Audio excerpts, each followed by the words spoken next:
I always thought Burlington was the kind of town where nothing bad could happen. That was the lie that lured me here in the first place. Leafy streets lined with maples, brick cafes with chalkboard menus, bike paths that curled along the river where families pedaled past in the evening light. A town that looked safe. A town that sounded safe. A town where a person like me could start over, could almost convince herself that safety was something she could earn if she was careful enough. But the thing about safety is that it's fragile, as thin as glass. It feels sturdy when you're looking through it, but one sharp knock and it shatters. That's what I didn't understand until it was too late. My name is Hannah Reed. I was 26 when I moved into the loft, digital marketing specialist by day, escape artist by necessity. I loved the loft at first. It was in a renovated warehouse with ceilings so high my voice would echo if I wasn't careful, beams like bones across the roofline, and windows that made me feel like the sun belonged to me each morning. That light gave me the illusion of control. I needed it. After my last relationship, after the constant texts at 3 a.m., the shadow of him outside my old apartment, the way he always seemed to know where I'd been even when I hadn't told anyone, it left me raw. I thought moving here would reset me. The first weeks, I made rituals out of the ordinary.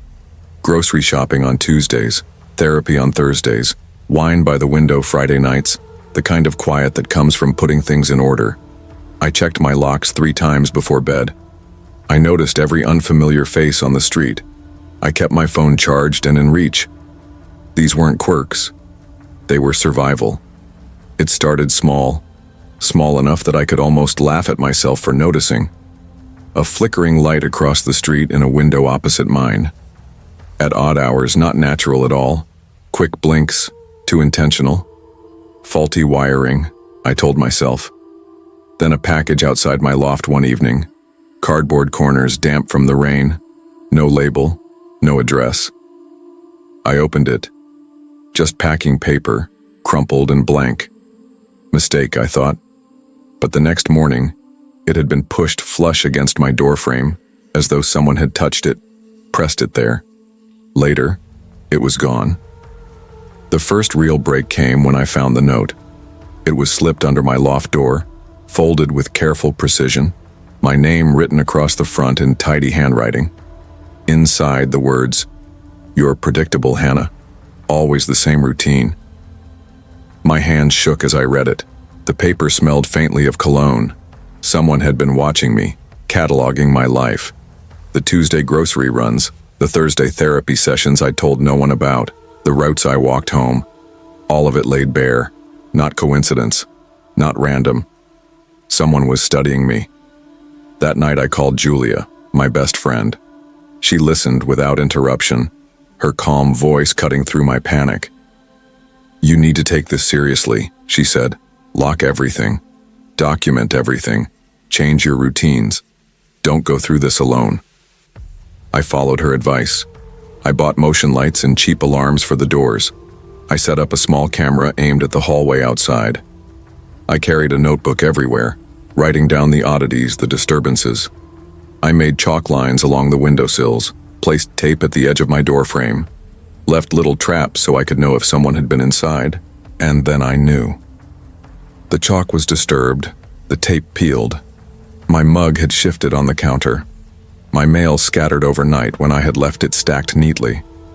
At first I thought maybe I was clumsy, distracted. But then there were the scratches, thin, deliberate lines etched into the paint of the hallway wall outside my door, parallel marks like claws or careful strokes of a pen. No neighbor admitted to making them. I started noticing Ethan around the same time. He lived in the building across the street, polite, always nodding when our paths crossed. I hadn't paid him much attention at first. But patterns began to align, the flickering light across the street, the disturbances, the subtle presence that made my chest tighten. Once, when I came home late, I caught him standing by his window, blinds tilted just enough, his eyes on me. When I waved, he smiled. Casual, ordinary, too ordinary. The human brain is skilled at rationalizing fear. I told myself I was projecting, letting the shadows of my past bleed into my new life. But then came the night I found my loft door not just unlocked, but wide open. I froze on the threshold, pulse hammering so hard I could hear it in my ears. The loft was quiet. My motion lights hadn't gone off. My camera hadn't recorded anything. And then I saw it. A single flower laid carefully in the center of my bed. A daisy. White petals. Yellow center. Harmless. Except it wasn't. I never bought flowers. And worse, it wasn't mine. That was the first time I called the police. The officer who came was young, sympathetic, even kind. He took notes as I explained, walked the loft with me, and didn't treat me like I was hysterical. "You did the right thing," he said. "If someone's coming in here, we'll find out." He asked to see my camera footage. I queued it up on my laptop, praying it would prove me right. But the recording cut out. The exact window of time when the door must have been opened was corrupted, static filling the screen. The officer frowned, glanced at me. I insisted it had been working before. He nodded, but I could see doubt flicker in his eyes. "It happens," he said gently. "Glitches. Try a new camera, and if anything else happens, call us." I didn't feel reassured. The next day, Ethan offered to help me carry groceries up the stairs. He'd timed it perfectly, appearing at the entrance just as I returned. His voice was warm, friendly. He asked about my job, made a small joke about the weight of oat milk. It would have been ordinary, forgettable, if not for the way his eyes flicked toward my bags, and he said, "You forgot the honey this time. You usually buy it on Tuesdays, don't you?" The words caught in my throat. I hadn't told him that. He shouldn't have known. He smiled, oblivious or pretending to be, as he set the bags on my counter. His hand lingered a fraction too long on the strap, brushing mine. "See you around," he said lightly, and left. I locked the door the second he was gone, heart pounding. Julia came over that night.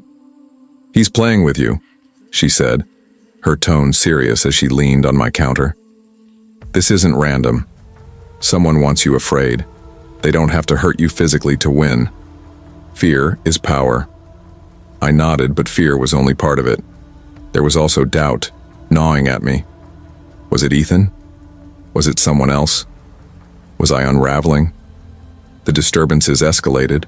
Drawers left open, books splayed on the floor to random pages, a faint scent of smoke in the loft, though nothing burned. Sometimes I heard whispering, so soft I couldn't make out words, like breath against glass. Reflections unnerved me most. Passing a shop window, I thought I saw someone behind me, but when I turned, the street was empty. Once in my own mirror, my reflection lagged a fraction of a second behind my movement. I set up another hidden camera across the street, aimed at Ethan's window. Nights passed with nothing unusual, but in the mornings my loft still betrayed me. Items shifted, air heavy with an unfamiliar cologne. And then came the photograph. I had snapped a picture of Ethan discreetly as he walked by, intending to prove his presence. Later, zooming in, I froze. Behind me, faint in the reflection of the glass door, was his face, smiling. But he hadn't been there. Sleep bled into wakefulness. My mind ached. Every creak in the building was a footstep, every shadow a figure. I stopped turning off the lights, stopped drawing the curtains. Sometimes I sat by the balcony door, watching the reflection, daring him to appear. The climax came quietly. One night, exhausted, I sat with photographs spread across the table, evidence that proved nothing. I looked up, and in the reflection of the glass balcony door, I saw him. Ethan, smiling. Not across the street, not outside, but in the reflection itself. And then I saw something worse. His face melted into mine, distorted, my own features smiling back at me with his expression. I spun, but the loft was empty. The reflection lingered. I understood then. It wasn't just that Ethan was invading my life. He was reshaping me, erasing the boundary between us. My fear had become his foothold. He didn't need to be here physically. He lived in the uncertainty, the liminal space between reality and perception. That night, I taped a note to my balcony window.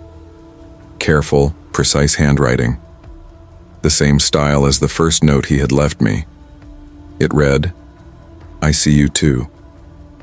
When I turned away, I could swear I saw movement in the reflection, a flicker of his smile curving wider. Now, weeks later, Burlington still looks like the safe town it always was. Children ride their bikes, cafes hum with chatter, the river glitters in the sun. But I no longer believe in safety. Every reflective surface holds the possibility of him, or of me, blurred into him. And yet, I am not only a victim anymore.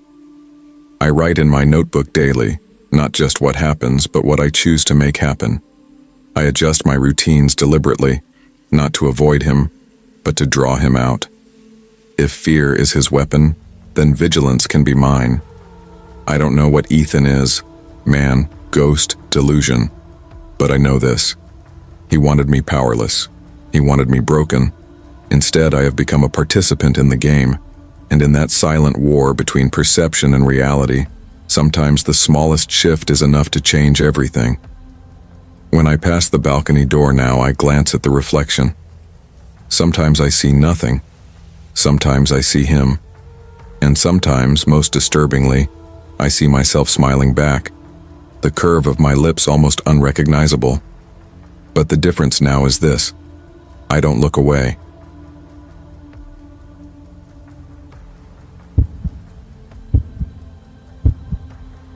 I used to believe Grennan was safe. The kind of place where the most scandalous thing to happen was Mrs. Tulliver's affair with the postman, or the yearly debate about whether the town fete should serve beer. A picturesque English town where hedgerows grew wild, cottages leaned under ivy, and the church bell still dictated the rhythm of life. Children biked down narrow lanes, shopkeepers knew your name, and no one locked their doors.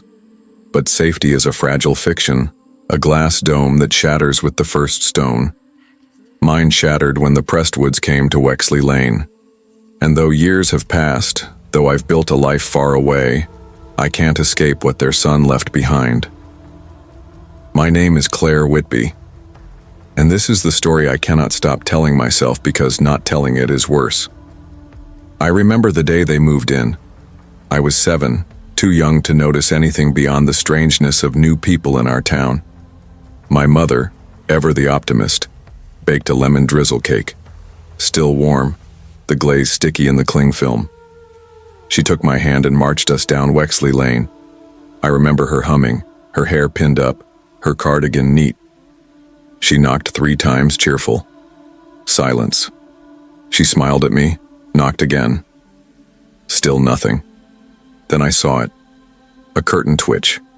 A pale shape behind the glass, there and gone. My mother's smile faltered but held. She left the cake on the step, whispered, "We'll try again another time," and led me home. The next morning, the cake was gone. That was the first time I knew the Prestwoods for what they were. Shadows behind curtains. They had one son, Elliot. He was my age. From the start, he was wrong. Not bad, not then, but misaligned, like a photograph that shifted just slightly off-center. At school, he sat silent. For 2 years, he did not speak. Not a single word. Teachers whispered about conditions, selective mutism, trauma. We learned to move around him the way water moves around stone. He was just there, present, but unreachable. And then one day, he broke the silence. It was history, year 3. We were half dreaming at our desks while Mrs. Kerr droned about Julius Caesar. She asked a question, something about Rome, about who betrayed who. And Elliot spoke. His voice was steady, cutting through the haze. Julius Caesar was assassinated in 44 BC. Et tu, brute? We all froze. It wasn't just the shock of him speaking. It was the way the words came out, precise, rehearsed, too polished for a 9-year-old. Mrs. Kerr blinked, stammered, correct, and hurried on. Elliot lowered his gaze and never said another word that day. I should have forgotten it. But the sound of his voice stayed with me, like a chill in the air. Not because of what he said, but how he said it. As if he'd been waiting all along, holding it back, choosing that moment. That was Elliot Prestwood. Strangeness began to cling to him. Small things at first. One day, Frankie Bull grabbed Elliot's pencil case and tossed it across the playground. Playground cruelty, nothing more. Elliot didn't shout, didn't chase him. He walked, picked it up, turned, and headbutted Frankie in the nose. Hard, deliberate. Blood spilled everywhere. Teachers rushed. Kids screamed. Elliot stood still, face blank, as though watching someone else's play unfold. When Mrs. Kerr demanded what on earth he was thinking, he said calmly, he needed to learn cause and effect.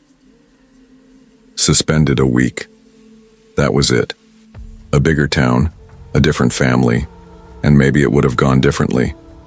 But Grenon was small, and people prefer explanations that soothe. He's just eccentric. The Prestwoods are private. That's what they said. That's what they always said. By secondary school, his oddities had sharpened into something that felt dangerous. He grew tall, bony, his eyes deep-set, his face sharp. He rarely spoke, but when he did, his words cut like scalpels. I once heard him tell our English teacher that she blinked harder with her right eye when she lied. He wasn't wrong. She avoided him for months afterward. Rumors bled into fact, fact into whispers. Kids said he dissected birds behind the school, that he collected bones, that he never blinked in class. I didn't know what was true, but I knew the unease was real. One day in maths, sitting beside him, I heard him mutter, "A hammer. A hammer's best. The edge shatters, but it's harder to trace." He wasn't talking to me. He wasn't talking to anyone, but the words seeped under my skin like ice water. I didn't ask. I didn't move. I just stopped borrowing his pens. And then came the pantsless morning. January, frost like knives in the air. Elliot stepped out of his father's car in full uniform, blazer, shirt, tie, but no trousers, just underwear, pale legs rigid against the cold. He walked across the icy yard, unhurried, unbothered. Teachers rushed him inside, wrapped him in blankets. Someone asked what happened. He said, "Dad said shame teaches urgency." The story spread fast. Horror stuck to it. But nothing changed. No social worker came. No policeman. Nothing. Then, as though overnight, Elliot changed. One Monday, he showed up in jeans and a hoodie, smiling faintly at our science teacher. By lunch, the school had kitted him out in brand new uniform, bag, shoes. After that, he was different. He joined football at break, laughed at jokes, cracked a few himself. He was still strange, but he was trying, and for a while that was enough for us. We wanted to believe he was getting better. That was when he asked me. "Claire," he said one Friday, stopping me in the doorway after class. His voice was steady, quiet. "You should come over. Got a new PlayStation, snacks too." Kids brushed past us, laughing, yelling. His eyes never left mine. They pinned me, steady, unblinking. "I can't," I blurted. "Busy." He nodded, a small smile twitching at his lips. "Okay." Everyone else said no too. We all said no. But that look, that calm acceptance, it's what haunts me. A week later, I was at my locker, books spilling everywhere when I felt it. Someone behind me, too close. I turned. Elliot, standing still, breath fogging in the cold hall. "You blink too much when you're scared," he murmured. "What?" My voice cracked. His eyes studied mine, steady. Blinking means weakness. Predators look for it. His lips curved, not quite a smile. "You should practice." And then he walked away, leaving me rooted to the spot, heart racing. The next week I found it, a folded scrap of paper in my locker, inside a drawing, an eye shaded with surgical precision, beneath it, in that perfect uniform handwriting. "This one blinks too much." I shoved it into my bag, buried it under books. I couldn't throw it away. I couldn't tell anyone. It was mine now. A secret I carried like a curse. Then came the sirens. Saturday night in May, blue lights slicing through hedgerows, police cars screaming down Wexley Lane. My mother stood at the window, hand to her mouth. Oh my God. The Prestwoods, Martin and Diane, dead. Hammer blows while they slept. No forced entry, no struggle. Clean, brutal. Bodies hidden beneath their bed. Elliot missing. They found him 36 hours later, curled in a drainage culvert under the motorway, wrapped in a school blanket. He confessed without hesitation. No rage, no tears, just the facts. He'd waited until they slept. Used gloves, earplugs, a hammer stolen from the school's maintenance closet, 2 blows each. Precise. He spoke like he was answering a test. He was 13. The law shielded his name, but Grennan knew. Everyone knew. Conversations died mid-sentence when children asked questions. Eyes avoided each other in the shop queue. Curtains stayed shut longer. We learned to fear what we couldn't explain. I thought that was the end. He was sent away. Juvenile detention, psychiatric care, no one knew for sure. Rumors grew. He'd escaped once. He was being studied. He was locked away forever. The truth, I never learned. But I kept the drawing. I told myself it was proof. Proof it had been personal. Proof that I hadn't imagined the way he looked at me. Some nights I unfolded it, tracing the perfect lines, feeling the eye staring back. Years passed. I moved away, tried to live, pretended distance was safety. But Elliot stayed in me, the way a shadow stays even when the light shifts. Last winter, a week before Christmas, I fetched the post, bills, flyers, a card from my aunt, and one more thing, a folded scrap of paper. My hands shook as I opened it. Inside, a drawing, clean, meticulous. My house. Sketched in exact lines, the porch mat, the window boxes. Beneath it, that same perfect handwriting. Still blinking. I dropped it, stomach hollow, scanning the street. Nothing. Just the hum of cars, the wind against hedges. No one there. But I knew. That night the house creaked, shadows stretched long, and I couldn't close my eyes. Because somewhere out there Elliot Prestwood was watching, and maybe he always had been.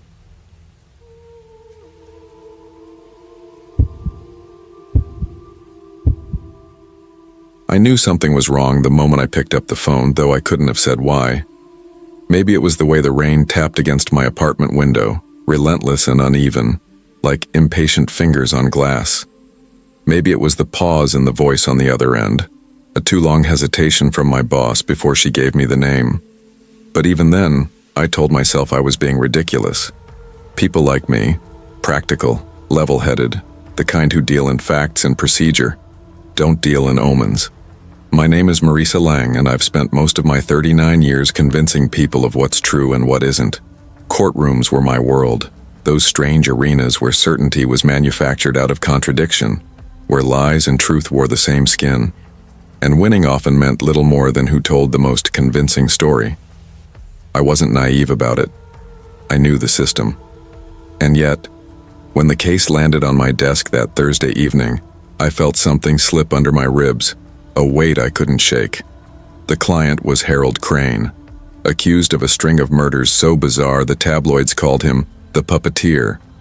The victims were found in carefully staged positions, ritual-like almost. But there was never any evidence tying him directly. What unnerved me wasn't his name or the charges. It was the way my boss had looked at me when she handed me the file, as though she were passing along something toxic. "You're the only one who can handle this," she'd said too quickly. I told myself I wasn't afraid. I told myself I'd seen worse. But that night, as I lay awake listening to the rain, I felt a cold certainty bloom in me. This case was going to ruin me in ways I couldn't yet imagine. The first meeting with Harold didn't help. He sat in the holding room like a man at peace with the world. Pale, thin, eyes lowered politely, his hands folded as though in prayer. When I introduced myself, he smiled. Not wide, not forced, but with a soft, precise curl of his lips that felt rehearsed. "Thank you for coming, Ms. Lang," he said. His voice was measured, like each word had been chosen with care. "All I want is the truth to be seen." The truth. I should have left then, walked away, let someone else carry it. But I didn't. At first, the case looked straightforward, at least on paper. Testimony, forensic reports, camera footage. Everything appeared damning, until it wasn't. Too many inconsistencies, too many gaps. Witnesses contradicted themselves. Timelines blurred. Nothing fit, yet somehow it all fit too perfectly. As though someone had built the case deliberately crooked, knowing we'd find the flaws. I should have felt triumphant, vindicated as a defense attorney. Instead, I felt watched. The letters began the following week. The first one was waiting on my desk in the morning, placed neatly in the center like it had grown there overnight. White paper, elegant handwriting, straight and precise. "You're closer than you think." No name, no smudges, not even the smell of ink. I told myself it was a prank. But the next day, another appeared. "Not everything is as it seems, Marisa. Look closer." This one mentioned details from an old case I'd handled 5 years ago. Details buried in sealed transcripts no one should know. I didn't tell anyone. Not yet. My assistant, Clara, already thought I was wound too tight. She watched me with those wide brown eyes that said what her mouth didn't. "You're burning out. You need rest." But how do you rest when the walls start whispering? When the shadows of your own apartment seem to stretch too long? To bend in ways light shouldn't allow? The dreams began soon after. I'd wake in the dead of night, drenched in sweat, convinced I'd just been standing in the courtroom again. Only it wasn't the courtroom I knew. The ceilings stretched too high, the benches warped like melted wax, and Harold always stood in the center, smiling faintly as if he'd been waiting. Sometimes the jury had no faces. Sometimes the prosecutor's mouth opened too wide, spilling out words I couldn't understand. But the worst part was always the same. I realized, in every dream, that I wasn't defending Harold at all. I was defending myself. When I told Harold about the inconsistencies in the case, expecting him to show relief, he only tilted his head, almost amused. "You see it too then," he said. "That's good. That means you're ready." "Ready for what?" I asked. He only smiled. The letters grew bolder. Some offered instructions, questions to ask, angles to pursue, even names of witnesses. And every time I followed them reluctantly, they proved correct. I told myself it was luck, coincidence. But deep down, I knew. Someone was guiding me, pushing me into a shape I hadn't chosen. One night, unable to sleep, I sat at my desk and spread the letters across the wood. My apartment was silent, the kind of silence that isn't empty but too full, like holding your breath too long. I traced the handwriting with my finger, and I realized with a jolt why it felt familiar. It was my own. Not exactly. Not the shape of every letter, but close enough that it felt like looking into a mirror with a crack running through it.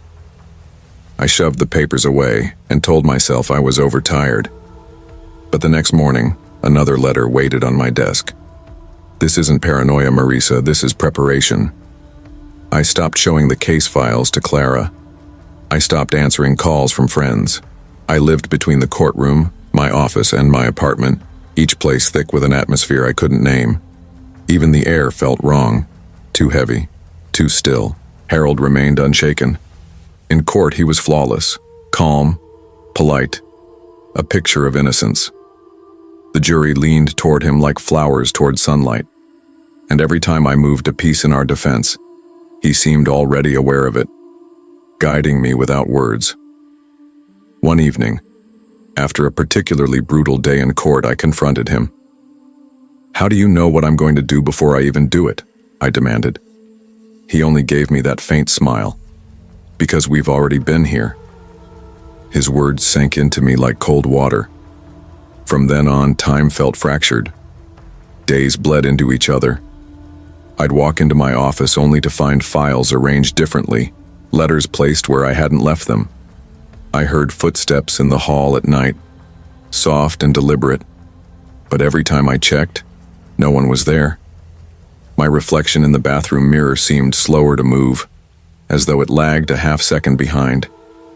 Clara begged me to step back. "You're losing yourself in this," she said one night, catching me muttering over the files. "This isn't healthy, Marisa. This isn't you." But that was the thing. I wasn't sure who me was anymore. The breaking point came with Detective Malone's testimony. She presented a timeline that should have cracked Harold's alibi wide open. I felt a surge of vindication, a desperate hope. But then Harold leaned forward, calm as ever, and said, "Detective, the timestamps on the security footage disprove your claim." He said it as though he were the judge, as though he'd been waiting for this moment. And when I glanced down at the notes in front of me, I saw a fresh letter sitting among them, one I hadn't placed there. "She will falter. You must guide her." My handwriting. I don't remember the rest of that day. I only remember the verdict. Not guilty. The roar of reporters, the flashes of cameras, the hollow congratulations from colleagues who thought I'd pulled off the impossible. And Harold's smile, soft and patient, as though the entire trial had been nothing more than a rehearsal for something larger. Now the trial is over, but the letters haven't stopped. They still appear, on my desk in my apartment, once even tucked beneath my pillow while I slept. Each one tells me I've done well, that I'm ready for what comes next. I don't know if Harold is a man at all. I don't know if the courtroom ever really existed the way I thought it did. All I know is that I feel the boundaries of my life thinning, like walls pressed too far apart, ready to crack. Some nights I hear footsteps pacing just outside my door. Other nights I wake to find the shadows in my room standing too still, too attentive. And sometimes, worse than all the rest, I wake to find myself already sitting at my desk, pen in hand, another letter half finished in my own handwriting. I don't know if I'm the lawyer who defended a monster, or if I've been the monster's mouthpiece all along, but I do know one thing, and it chills me deeper than any verdict ever could. I'm starting to believe the letters.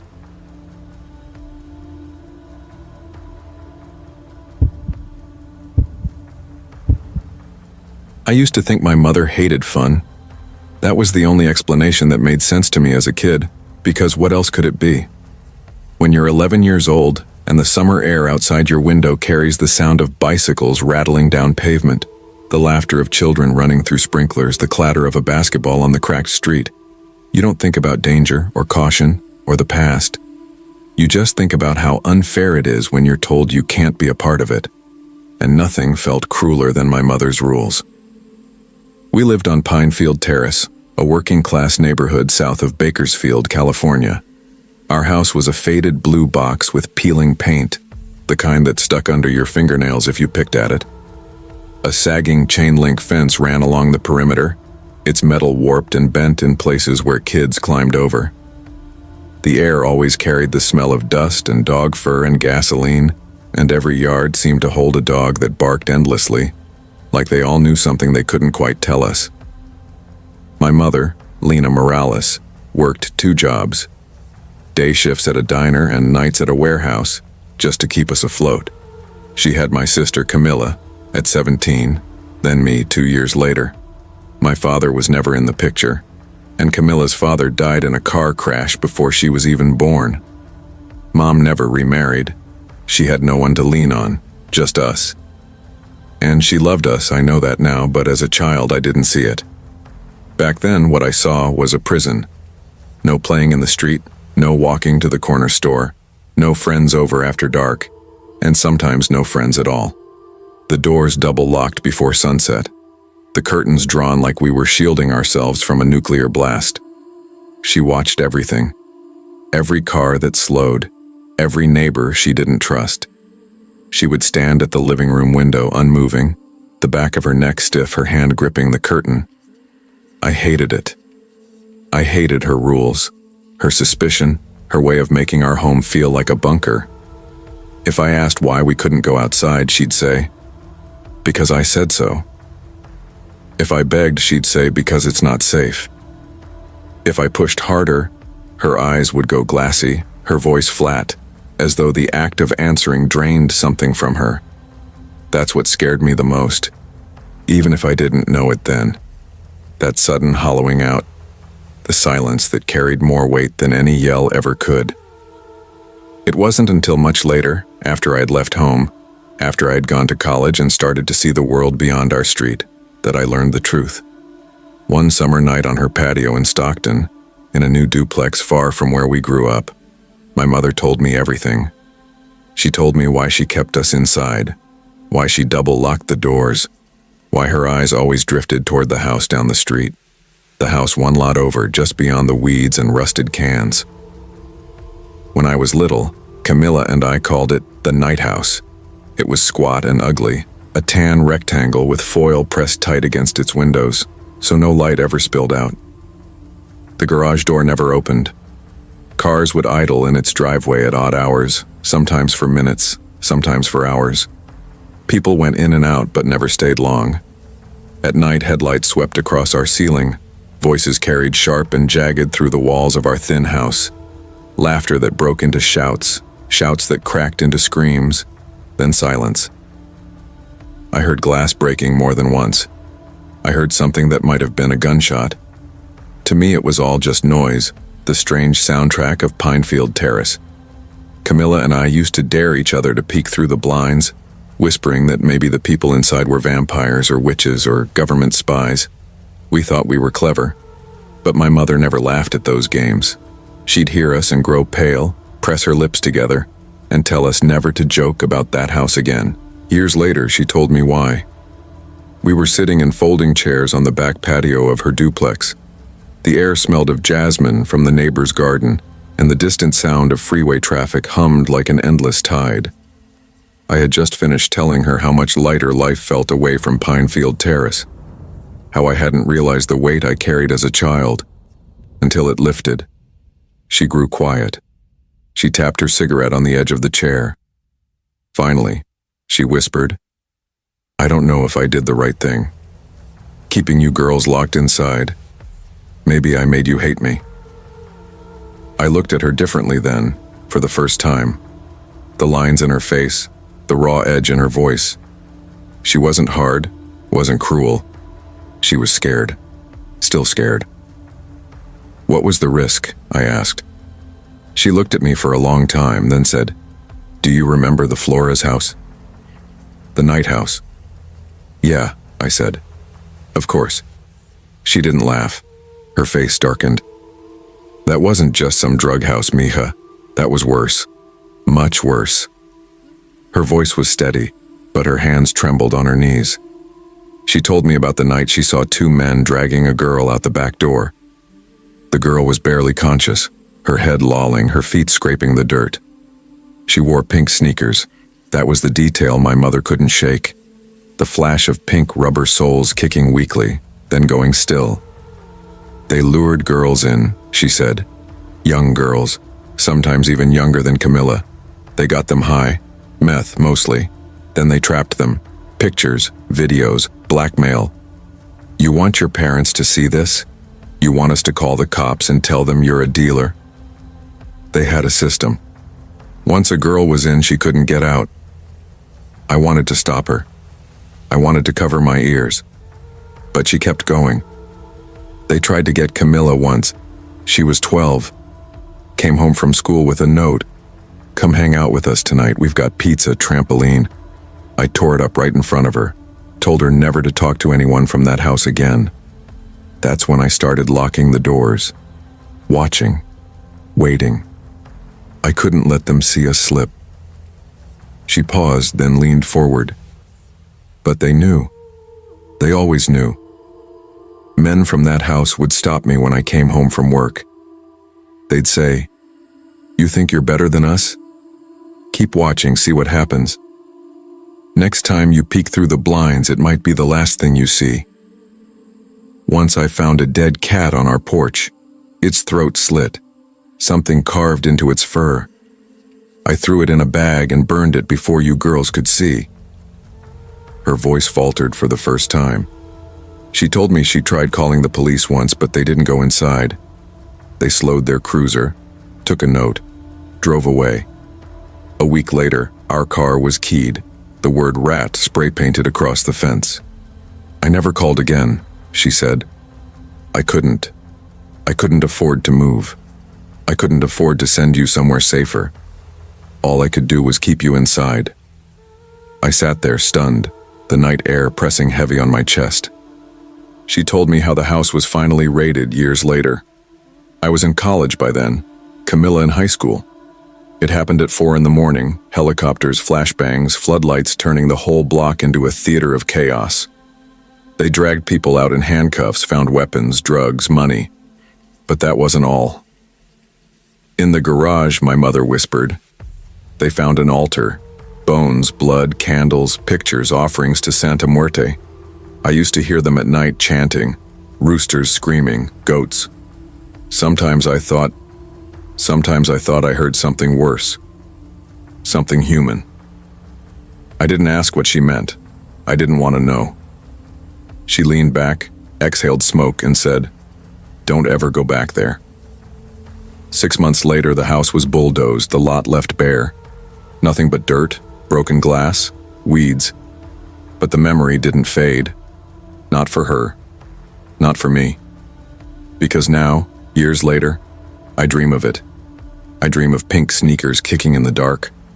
I dream of candlelight flickering behind foil-covered windows. I dream of the sound of animals screaming, of whispers bleeding through walls. I dream of the dead cat. And sometimes, when the night is quiet enough, I hear a voice again. Low, sharp, rising out of the dark. A voice that doesn't belong in my room. A voice too close, too clear. When that happens, I think of my mother, standing at the window, watching, waiting, surviving. And I wonder if we ever really left Pinefield Terrace at all.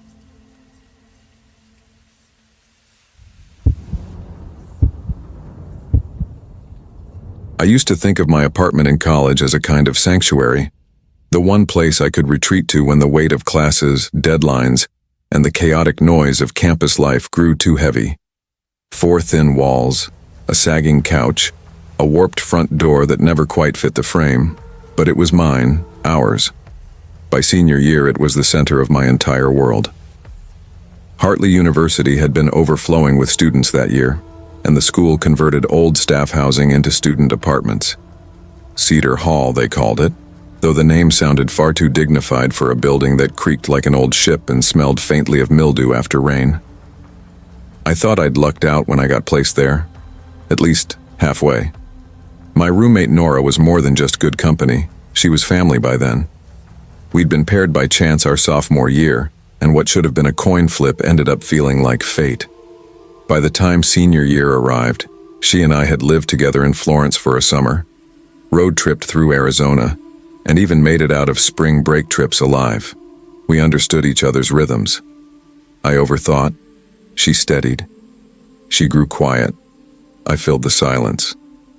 I clung to that stability, not knowing then how fragile it all really was.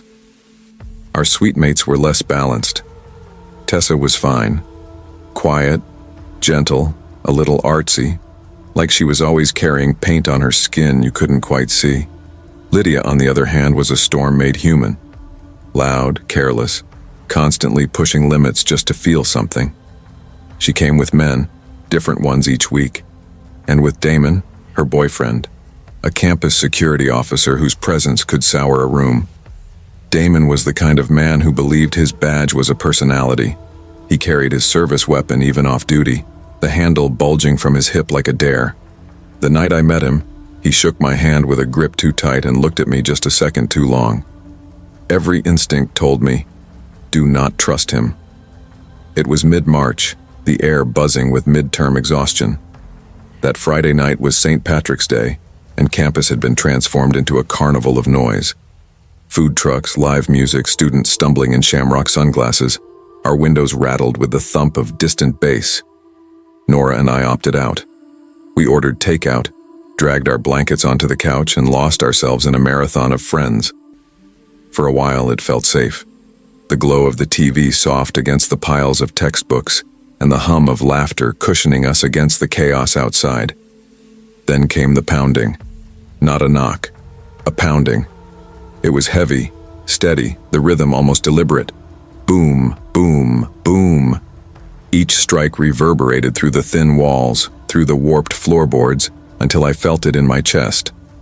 The sound didn't just demand attention, it demanded obedience. "Hey, can you let me in? I just need to borrow a phone." The voice was deep, slurred, but controlled. Nora froze, remote still in her hand. Her eyes flicked to mine, searching for confirmation. "You think it's one of Lydia's guys?" she whispered. I wanted to nod, but my stomach had already tightened. Something about that voice was wrong. Not just drunk, not just lost. Wrong. The pounding came again, harder. Boom, boom. The door vibrated in its frame. "Hello? My phone's dead. I just need to make a call. Can you let me in, please?" The word "please" didn't sound like a request. It sounded like bait. Nora hesitated. "We should help, right?" I shook my head, my throat dry. "No, absolutely not. We pretend we're asleep." We held still, silent, listening to the dull roar of our blood in our ears. The pounding went on, relentless, before finally stopping. The silence afterward was louder than the noise had been. I crept to the peephole, heart hammering so hard I worried he'd hear it. The hallway was empty. The stairwell beside our apartment showed nothing but shadow. We sank back onto the couch, the laugh track on TV now cruel in its cheerfulness. Nora pulled her blanket over her head, muttering, "Creepy rando," but her eyes stayed locked on the door. Then both our phones buzzed. The glow of the alert was harsh against the dim apartment, washing my hands in cold light. Emergency alert. Incident reported on campus. Location, Cedar Hall Apartments. Status, stabbing reported. Suspect at large. Avoid area if possible. My heart dropped into my stomach so fast I thought I might vomit. Cedar Hall. Our building. I pulled up the campus news app with trembling fingers, the blue glow searing my eyes. Students were already posting shaky photos, police cars and ambulance, streaks of red glistening on the stairwell railing. My skin went cold. "Wait," Nora whispered, scanning the text again. "Our building. Which apartment?" We refreshed again and again, every second dragging like a weight. 30 minutes later, a photo surfaced. Unit 14B, directly above us. Her name was Amelia. Quiet, polite, a transfer student I'd barely spoken to. She had opened her door. She had listened. He stabbed her 4 times with her own kitchen knife. The man disappeared into the St. Patrick's Day chaos, swallowed by the crowd. He wasn't a student. He wasn't staff. No connection. Nothing stolen. Just violence. Random. The word repeated like a mantra in my head. Random. That night, Nora shoved her dresser against the door, and I sat upright in bed gripping my metal water bottle like a weapon. My arms ached, but I didn't let go. Every creak of the building made me flinch. At 3 a.m., I thought I heard footsteps outside our window, the crunch of gravel, a pause that lasted far too long. By morning, the building was draped in silence, the kind that feels unnatural, suffocating. Police lingered, their radios crackling with static. Campus officials in ties tried to look calm as they reassured us, but I overheard one of them say it. He knocked on 2 doors that night. Amelia's had been the second. The first was ours. I replayed his voice again and again until it embedded itself into the rhythm of my breathing. "Can I borrow your phone?" The exact words he had used upstairs. Classes were canceled on Monday. They said it was out of solidarity, but everyone knew the truth. The man hadn't been caught. There were no leads. Amelia lived, but she never came back. Lydia brushed it off when she finally returned, glitter still smeared around her eyes. "Glad I wasn't home," she laughed, and it made me want to scream. Damon started hanging around constantly after that, his gun heavy at his hip, his posture screaming protector. But his presence didn't ease me. If anything, it underscored how fragile our safety had always been. A weapon on a man's belt meant nothing against a stranger who could slip through a door because someone had chosen to be kind. After that, my life fractured. I couldn't walk past a closed door without staring at its lock, its hinges, measuring its strength. In every apartment I lived in after college, I installed extra deadbolts. I bought cameras, alarms, motion lights. I flinched when delivery drivers knocked, my pulse racing until they left. I avoided phone calls. The sound of a ringing phone felt like a cruel joke, a reminder of what might have been if I had opened the door that night. Nora coped differently. She called it the incident, spoke about it only when necessary, folded it away like a file. She tried to ground me, but sometimes I saw it in her eyes too. The way she checked peepholes twice, the way she pressed her lips tight at sudden noises. Over the years, though, my paranoia wore her down. She'd sigh when I triple-checked the locks, roll her eyes when I unplugged the landline. Once, after I had a panic attack because a neighbor knocked too loudly, she snapped, "You're letting him live rent-free in your head." She was right, and I hated her for it. The dreams started in graduate school. They were never the same, but always familiar. I would hear the pounding first, boom, boom, boom, and then the voice seeping through the walls like smoke. "Can I borrow your phone?" The walls would breathe, the floor would tilt, and whispers would leak from the pipes, a chorus of voices repeating the same request. When I opened the door in those dreams, it was never a man standing there. Sometimes it was no one at all. Sometimes it was myself, pale and smiling. Sometimes it was Amelia, her stomach dark with blood, holding out her phone and whispering, "Answer it." Years later, in Nora's San Diego apartment, we told the story again, trying to shape it into something survivable. Her fiancé leaned forward when I mentioned it. "Wait, was that the Cedar Hall stabbing? They never caught the guy, right?" I nodded slowly. "They didn't."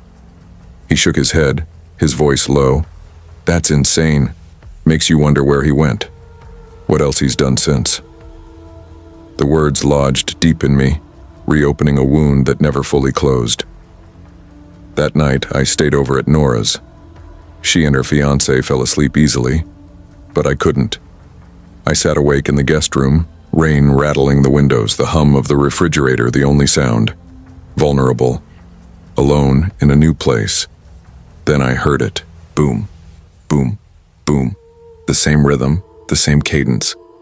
A voice followed, deep, measured. "Can I borrow your phone?" I froze, blood turning to ice. My body knew before my mind could argue. It was the same voice, the same request. I crept to the door, every nerve screaming. The wood looked the same as that night, thin, splintered, held shut by a single lock. A barrier that meant nothing.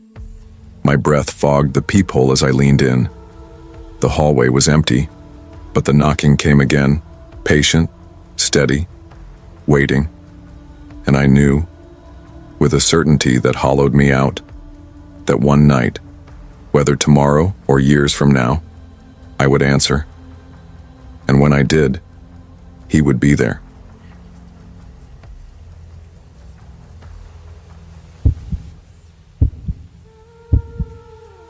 I always told myself that truth was the only weapon worth carrying. It made me sharp, kept me disciplined, gave me purpose. As a journalist, I hunted it, no matter how messy, how hidden, how dangerous. I thought that if I armed myself with facts, patterns, and logic, I'd be immune to the same darkness I exposed in others. That was arrogance, though.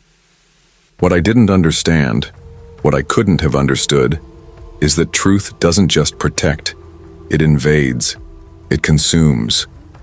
And sometimes when you look for it long enough, it starts looking back. The night it began, I was sitting in my small apartment, hunched over the glow of my laptop. My blinds were pulled halfway shut, leaving thin slats of the city bleeding through in amber streaks of streetlight. My inbox pinged, another anonymous email. That wasn't unusual. I often received tips, frantic pleas for help, or desperate stories from women targeted online. But this one was different. The subject line was my name, Maya. The body of the message was blank except for a single photo attachment. I clicked. The image was blurry, taken from the corner of a street I walked every morning on my way to the subway. The angle wasn't high, not from a window. It was low, waist level, like someone crouching, watching. My stomach tightened, though I told myself it was probably a victim who had confused me with someone else. I closed my laptop and told myself not to obsess. Still, when I drew the blinds fully shut, the gesture felt defensive, almost childish. Over the next week, the emails multiplied. Each one contained another photo. The photos weren't threatening, not in the traditional sense. They were ordinary. Me buying coffee at the corner shop, me stepping out of the newsroom, me waiting at a crosswalk. Whoever was sending them wasn't threatening me with violence. They were proving a point. I see you. I know where you are. I know who you are. I logged the times and places, compared them with my schedule, trying to piece together how close the watcher had been. I noticed things I'd never noticed before. A white sedan parked across from my building, headlights lingering a second too long when I crossed the street, footsteps that seemed to echo mine but never materialized into a figure when I turned. "You've been edgy," my editor Simon said one morning when I flinched at the sound of the newsroom printer spitting out paper. He was leaning on the corner of my desk, his coffee steaming between his hands. His tone was casual, but I could feel his eyes scanning my pale face, the dark circles forming under my eyes. "Is it the story?" he asked. "Maybe," I muttered, adjusting the mess of papers in front of me. "Or maybe the story's closer than I thought." He laughed softly, shaking his head as though I'd made a joke. But I hadn't. The case I was working on involved a cluster of young women who had been targeted online, threatening messages, invasive photos, escalating harassment. As I dug deeper, a sickening realization crept in. The locations in the victims' photos matched places I knew, places I frequented. Coincidence, I told myself. Big city. Overlap happens. But the more I looked, the less it felt random. One night I stayed late in the office, the hum of fluorescent lights above me like static against my skin. The city outside was muffled by the thick glass windows. My computer screen glowed with side-by-side images. One of a victim, snapped outside her gym. One of me, walking home past the same brick wall 2 weeks earlier. The angles were nearly identical. My chest squeezed, as though the air itself had turned hostile. Could it be me? The thought was absurd, impossible. I wasn't a stalker, I wasn't violent. But then, why did the patterns fit so tightly around my own life? I rubbed my temples, whispering to myself that I was tired, that exhaustion makes monsters out of shadows. But deep down, something fragile cracked. The next day I noticed a man crossing the street at the exact moment I left the coffee shop. He wore a gray hoodie, his face obscured, but I swore I'd seen him the day before too. When I quickened my pace, he slowed. When I ducked into a bookstore, he never passed by the window. When I emerged, he was gone. At night, I heard faint noises in my apartment. A soft shuffle, the click of metal. Once, as I brushed my teeth, I swore I saw the reflection of someone standing behind me in the bathroom mirror, only to whip around to nothing but the pale emptiness of the room. The boundary between my investigations and my life dissolved. Every new message I received seemed tailored not just to my routines but to my thoughts. They mentioned a book I'd left at the coffee shop, a phrase I'd muttered under my breath in the office. It was no longer just surveillance. It was intimacy. They knew me inside and out. I carried 2 phones now, one personal, one for burners. I checked my locks 3 times before bed. Still, I woke in the night convinced someone had been inside. My curtains shifted in the breeze, though the window was shut tight. The air smelled faintly of cigarette smoke, though I didn't smoke.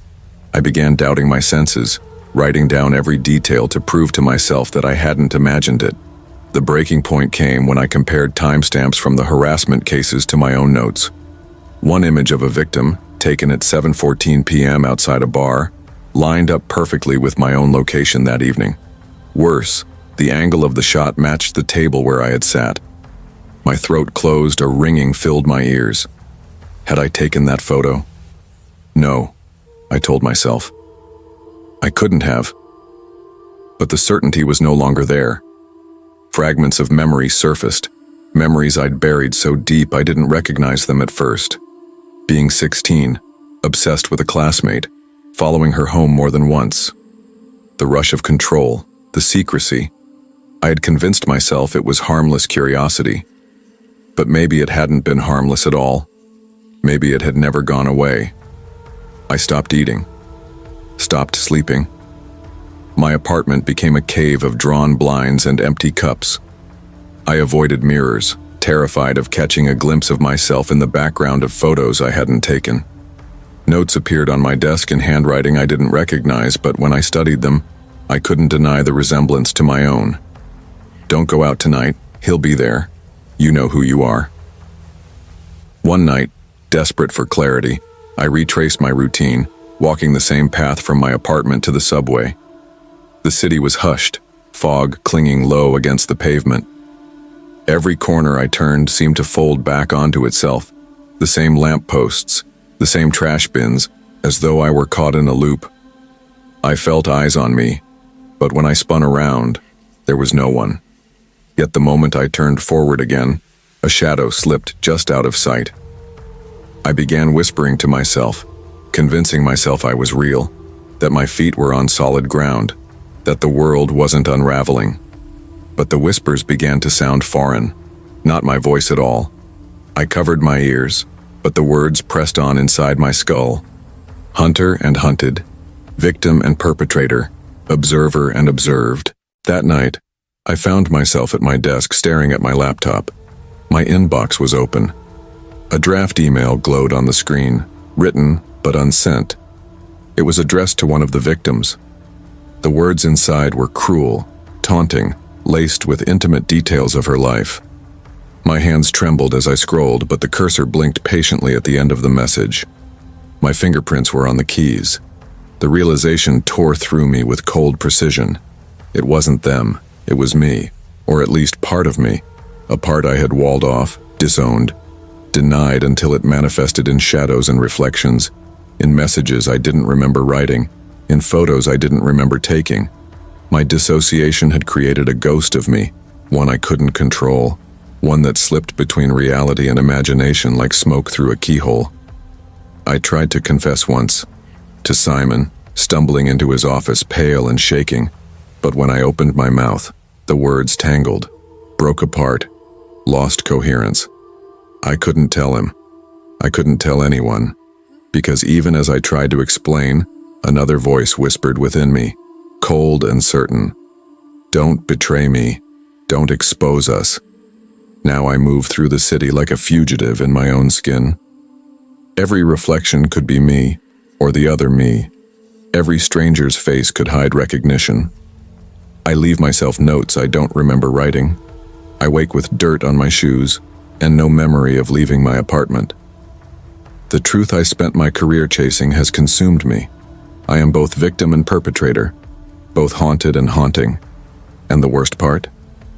I no longer know if the stalker was ever real at all, or if the real horror was always inside me, waiting patiently, watching from the shadows of my own mind.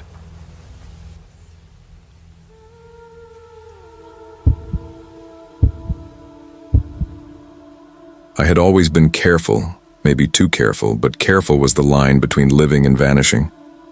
My father had etched caution into me early, his voice always steady, always firm. Watch strangers, never ignore your instincts, lock your doors. My brother had carried that mantle after him, protectiveness wrapped in irritation, the kind only older siblings manage. And then, in college, everything that had been warnings became real, because one man had decided I belonged to him.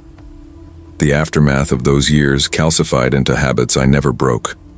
Double locks, cameras, small alarms hidden in corners, windows checked before I breathed out at night. Most people smiled at me and called it paranoia. Maybe they were right. But paranoia was just preparedness sharpened by memory. It was July 15th, 2019, when my balance shifted. Portsmouth summers usually hum with quiet. The harbor glittering, the breeze carrying brine and diesel, boats drifting lazily. My apartment overlooked a small parking lot. My world narrowed to its calm routine, studio work, coffee on the balcony, evenings sketching. That day, though, I saw the moving truck below, men hauling boxes, and him, Nathan Graves. He introduced himself as though rehearsed, sliding easily into my space. Mid-30s, tailored, his cologne sharp, cedar-like, his eyes keen in a way that didn't quite fit the warmth of his smile. He complimented my balcony plant, mine specifically. I had only just met him, yet he already knew which door, which balcony, which life was mine. He made small talk about the weather, words light but inflected with something heavier. I retreated quickly, but his smile lingered like residue. That night I told myself it was nothing. A neighbor. That was all. But in the days that followed, nothing felt like coincidence. Nathan's timing sharpened into precision. He was in the stairwell when I arrived, mentioning errands I'd run. He spoke of the coffee in my hand before I'd said a word. Attentive, friendly perhaps, but his eyes were too fast, too deliberate. I began cataloging every encounter in my journal, an old habit, revived. Then came the disturbances. Mail misplaced. My cat gone one evening, returning rattled, fur raised, refusing to leave my side. A flicker of a shadow across the balcony glass, vanishing when I spun. My chest tightened, my body remembering the old terror of being followed. I began photographing, logging, collecting. Nathan's appearances no longer felt like chance. He was orchestrating. I confronted him once, words breaking in my throat. "You seem to know a lot about me." He laughed softly. "I just notice things. You have habits, patterns, that's all." The flicker of his smile turned cold for half a second, steel beneath charm, and I fled before he could see fear tighten my face. That night, combing through my notes, I saw it clearly. The precision, the pattern, the design.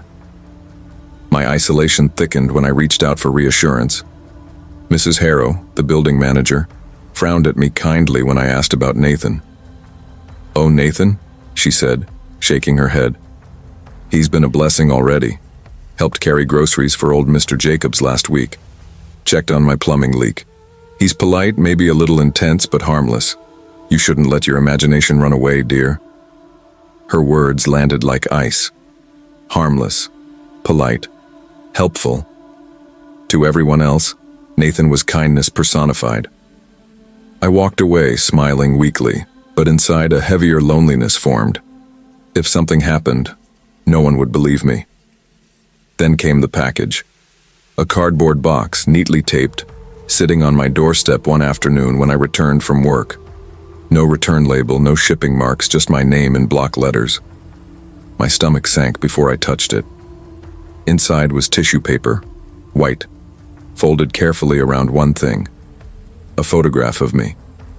Taken from my balcony, the angle unmistakable. I was sitting with coffee, hair messy, sketchbook in my lap. The date scrawled at the corner, 2 mornings ago. My throat closed. That image hadn't come from social media or chance. It had come from outside my window. I didn't call the police. I knew what they would say. No proof, no crime. I slipped the photo into my logbook, hands shaking so hard I could barely close the page. That night I didn't sleep. I listened to every creak, every hum of pipes, every faint shift in the building. By the next week, exhaustion gnawed at me, but fear kept me sharp. I set a trap. I left my front door locked but placed a tiny thread of tape across the top edge, so fine it would break if the door opened. I angled one of my cameras differently, toward the hallway instead of the living room, just enough to catch anyone slipping by. When I returned from work that evening, the tape was gone. The lock untouched, the door as I'd left it. But the thread was broken. My pulse screamed. I checked the footage, heart hammering, only to find static. Not blankness, static. A full 6-hour stretch erased into noise. Someone had been inside, careful enough to avoid leaving marks, clever enough to corrupt the record. My hands shook violently as I reset everything, realizing that whatever game I thought I was playing, Nathan was already 10 steps ahead. He had seen my trap and avoided it, leaving me the knowledge of his power like a gift. The next night, the key appeared beneath the flower pot. I turned it over in my hand, the cold metal cutting against my palm. Not mine, not placed by me. My defenses stripped one by one, exposed. My breath came shallow, but anger lit beneath it. I wasn't helpless. Not yet.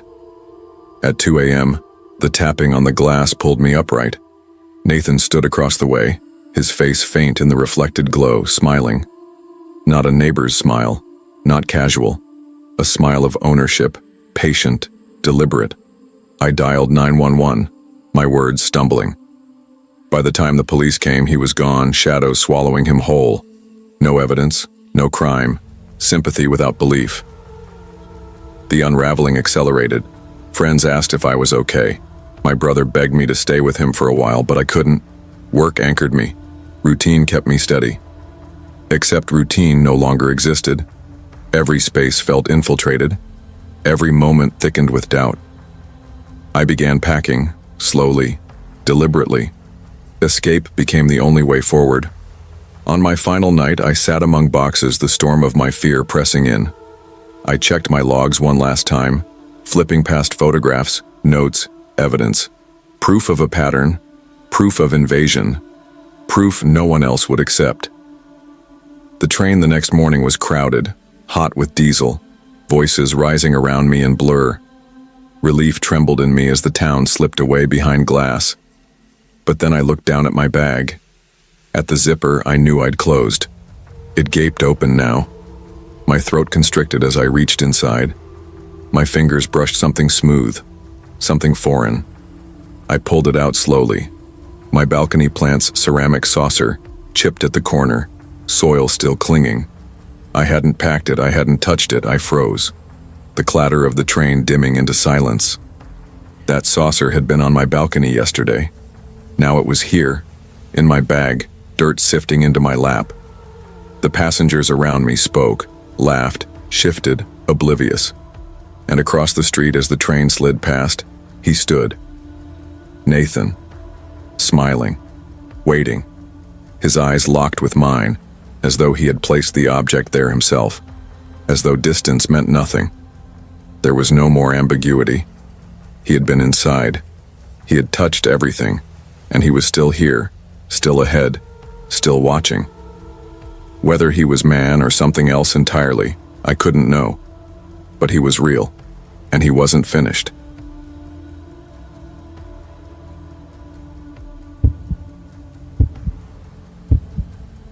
My name is Alex Monroe, and I used to think Fairview was the kind of town where nothing bad could really happen. Quiet, snowbound winters. Summers filled with the metallic thwack of baseballs on aluminum bats. A place where neighbors waved but didn't linger, where life seemed small and steady. But now, whenever I close my eyes, all I see is the house next door, and the girl who sat on its porch staring into the trees like she knew what was coming. The Parkers had lived there before. Kind, retired, predictable. They smelled like pie crust and lemon cleaner. The sort of people who made the world feel safe just by existing. When they left for Florida, I stood at our window watching their U-Haul pull away and felt an ache in my chest. At the time, I thought it was just sentimentality. Now I think I felt the air shift, like the town had exhaled something it shouldn't have. The Daltons arrived overnight in a rusted van pulling a trailer that looked like it had been dug out of a junkyard. Keith, the dad, was heavyset, with a receding hairline and a scowl carved deep into his face. His wife Janelle jittered like a cornered animal, always with a cigarette trembling between her fingers. The boys were wild things darting through the yard like feral dogs. And then there was Lily. 16 maybe. Pale. Thin. Always curled into herself like she was bracing for an impact. She sat on the porch most evenings with her knees drawn to her chest, staring into the woods. Sometimes I caught her eyes flick to me, and I swear they said what her lips couldn't. Help me. Mom tried, of course. She baked banana bread and carried it over, her hopeful smile stretched thin. Janelle snatched it without a word, then slammed the door. The bread came back days later, left on our porch in the rain. Mold bloomed green across its surface. The sweet smell turned rancid. Mom cried quietly as she threw it away. 2 months later, the music started. Not just loud, violent. A pounding bass that shook our windows until glass rattled in the panes. Midnight until 3, sometimes later. Dad knocked, demanded they turn it down. Keith met him at the door one night, close enough I thought he might actually strike him. "You ever step on my property again?" he growled, voice like gravel. "I'll bury you under it." The cops came when we called, but Keith was a magician. He'd flip a switch, turn polite, even amused. "Just a misunderstanding," he'd say. They'd scribble a citation, shrug, and leave. Once, as one officer passed me in the yard, our eyes met. He gave the smallest shake of his head, almost imperceptible, as if to say, "Don't push it, don't get involved." That scared me more than Keith did. The fights bled through the walls at night. Screams, slamming doors, glass shattering. Once I heard something heavier, a body hitting drywall. I lay frozen in my bed, listening, palms sweating, chest tight. And then Lily, barefoot at the side gate at 2 a.m, a small backpack slung over her shoulder. She froze when she saw me watching, our eyes locked in that terrible second. I wanted to call out, to wave her toward me, but Keith's voice tore through the night. "Get your ass back inside." She flinched, and then she ran. That night I did something I've never forgiven myself for. I picked up the phone. My hands were shaking so badly the numbers blurred, but I managed to dial 911. My finger hovered over call, and then I hung up. I stared at the silent phone, bile rising in my throat. My parents would be furious, I told myself. The cops had already shown they wouldn't help. And Keith would know it was me. I sat in the dark with the weight of that silence pressing down, knowing I'd just made the biggest mistake of my life.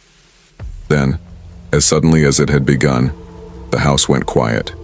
No more midnight bass, no more screaming. Just stillness, heavy and wrong.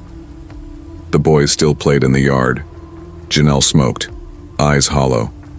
Keith made beer runs, but Lily was gone. I asked one of the boys once, catching him on his bike, "Where's your sister?" He looked at me too long, his mouth tightening before he muttered, "She ran away." Then he pedaled hard, like he'd said something dangerous. 2 weeks later, the street was filled with sirens, marked cars, unmarked vans, people in white suits carrying bags and boxes. Our house shook with generators. They searched our yard, asked us questions I barely remember answering. The newspaper told the rest. Lily had run away, yes, to a shelter 2 towns over. But Keith and Janelle found her. Security footage showed them dragging her into their van. Nobody intervened, they were her guardians after all. They drove her to the woods near Lake Elms, to an old hunting shack. What they did there doesn't matter, not anymore. What matters is, they left her there, broken and half buried in the dirt. Keith confessed after hours of interrogation, said he only meant to teach her a lesson. After that, Fairview wasn't just quiet, it was complicit. The neighbors whispered, sure. They traded stories in the diner, clucked tongues at the gas station, but none of us had done anything. We'd all looked away, pretended not to hear, pretended not to see, and that made us part of it. That's when Lily started coming back. At first, I thought it was guilt, a trick of memory. But the first time I heard her, it wasn't in a dream. It was outside my window. A dragging sound, like the scrape of bare feet across pavement, slow, deliberate. I sat up in bed, heart in my throat, and the sound stopped. When I leaned closer to the glass, the air smelled faintly of damp earth and something sweetly rotten, like that banana bread left too long in the rain. She began to follow me in little ways. At the grocery store, I'd glance at the security mirrors and see a pale figure just behind me, hair hanging down, clothes torn and dirty. When I turned, there was no one there. At work, The intercom crackled to life on its own, carrying a voice so faint it was almost breath. "Help me." I dreamed of her most nights. Her crouched body in the woods, arms wrapped around her knees, whispering words I couldn't hear. Her hair was wet, dripping onto the leaves. Sometimes, she stood over my bed instead, her knees bent at an angle that looked wrong, too sharp, bones bending where they shouldn't. Her lips moved, and though sound didn't come, I knew the words. "Why didn't you answer?" I started avoiding mirrors. I unplugged the intercom at work. I stopped walking past the Dalton house altogether, but none of it mattered. One night I woke to music again, low, repetitive, discordant, like the same few notes of some half-broken song played over and over. The walls shivered with it, and when I pulled back the curtain I saw her, Lily, sitting on the porch of the empty house, knees to her chest. Her clothes were the same ones from the footage, but torn now, caked with dirt. Her skin was grayish, hollow, and her eyes weren't scared anymore. They were empty. She opened her mouth slowly, and though no sound reached me, I understood every word. "You were one wall away." Now I keep the curtains closed. I leave lights on in every room. The new family next door has no idea what happened in their walls, and I don't have the heart to tell them. But sometimes, when a car passes with its bass rattling, I smell damp earth and rotting sweetness. I hear that dragging footstep on the sidewalk pulling closer. And in the dark, I can't decide which terrifies me more, that Lily wants me to remember, or that she wants me to be like her. Another ghost, trapped by what I didn't do.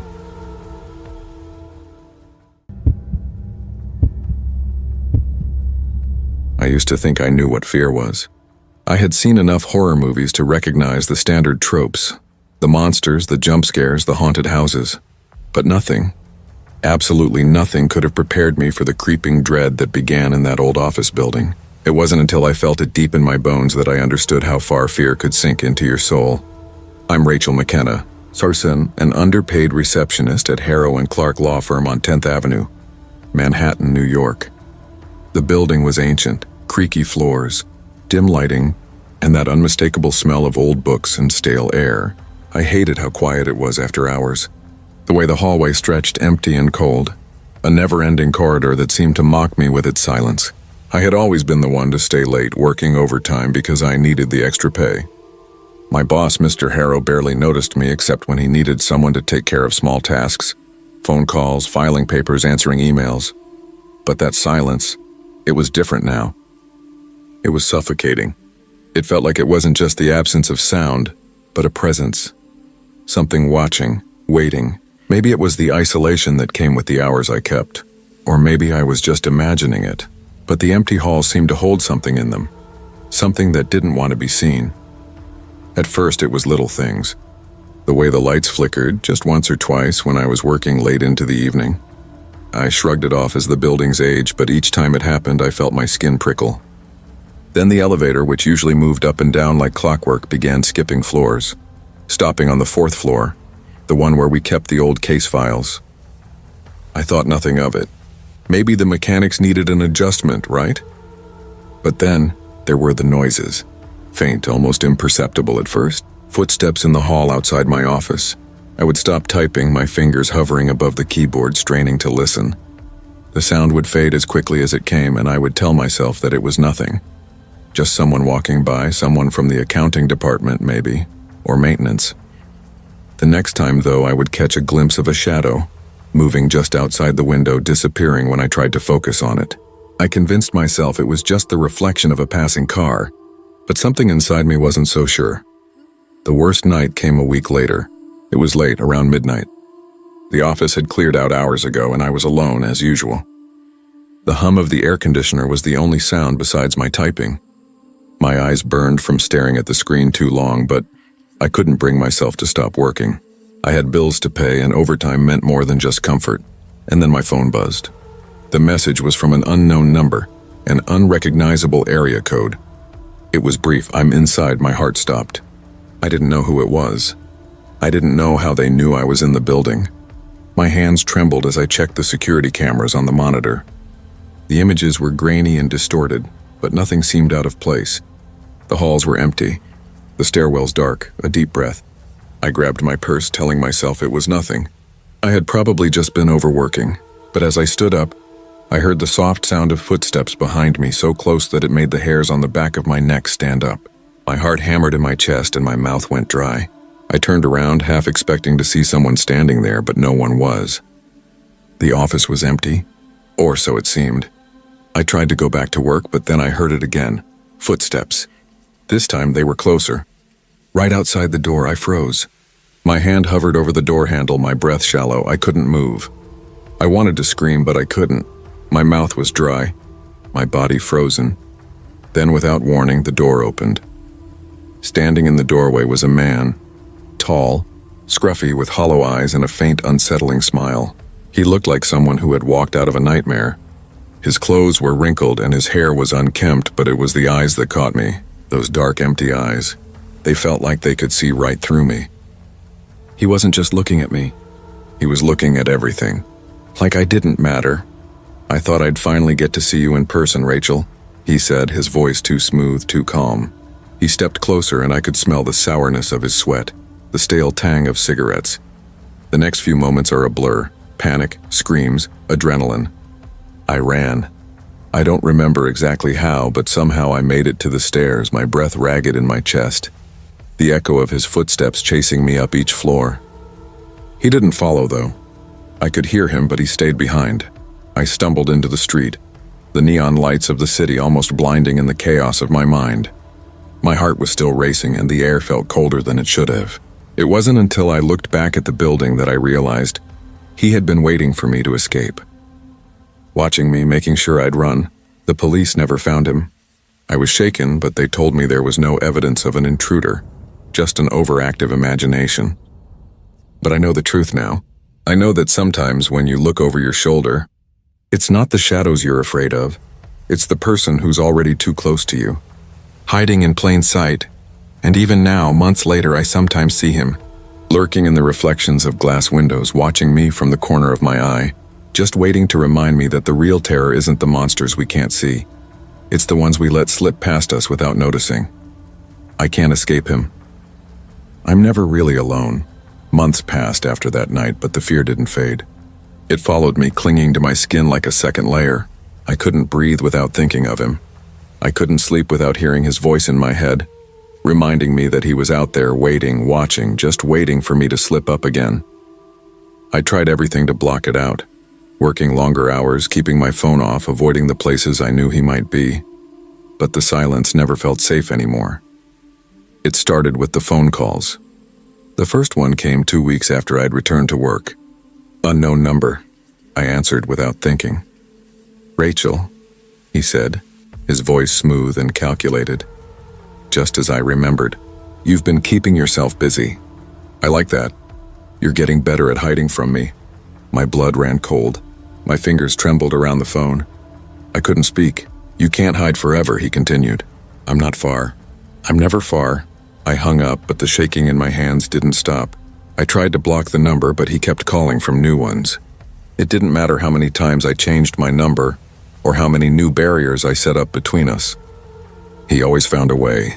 The terror deepened, cutting into me with every call, with every unsettling message. He started sending gifts, small things.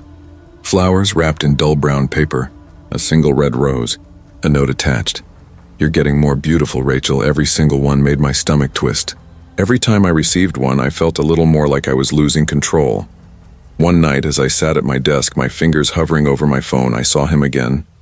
This time he was across the street, standing in the shadows of the alley that ran behind my building. I could barely make him out, just a silhouette against the darkened street. His posture was still, but I knew he was watching me. I didn't even have to look directly at him to feel his eyes on me. I couldn't breathe. The walls of the office seemed to close in, suffocating me. I looked at my phone, heart racing. My hands felt cold, clammy. "Rachel, I'm always watching. Don't forget that. I couldn't stay in the building anymore. I had to leave, had to get away. But where would I go? I left anyway. When I got home, I locked the door behind me, bolting it shut. The weight of the house around me felt suffocating, and every corner seemed to hold a shadow that didn't belong. I knew he wasn't far. I knew he was still there watching. The following day, I received a text from an unknown number. "I'm closer than you think." I didn't know what to do anymore. How could I live in a world where he was always just a step behind, always just close enough to make me question my own mind? Was I just imagining all of this? Was I losing my grip on reality? And then came the knock at the door.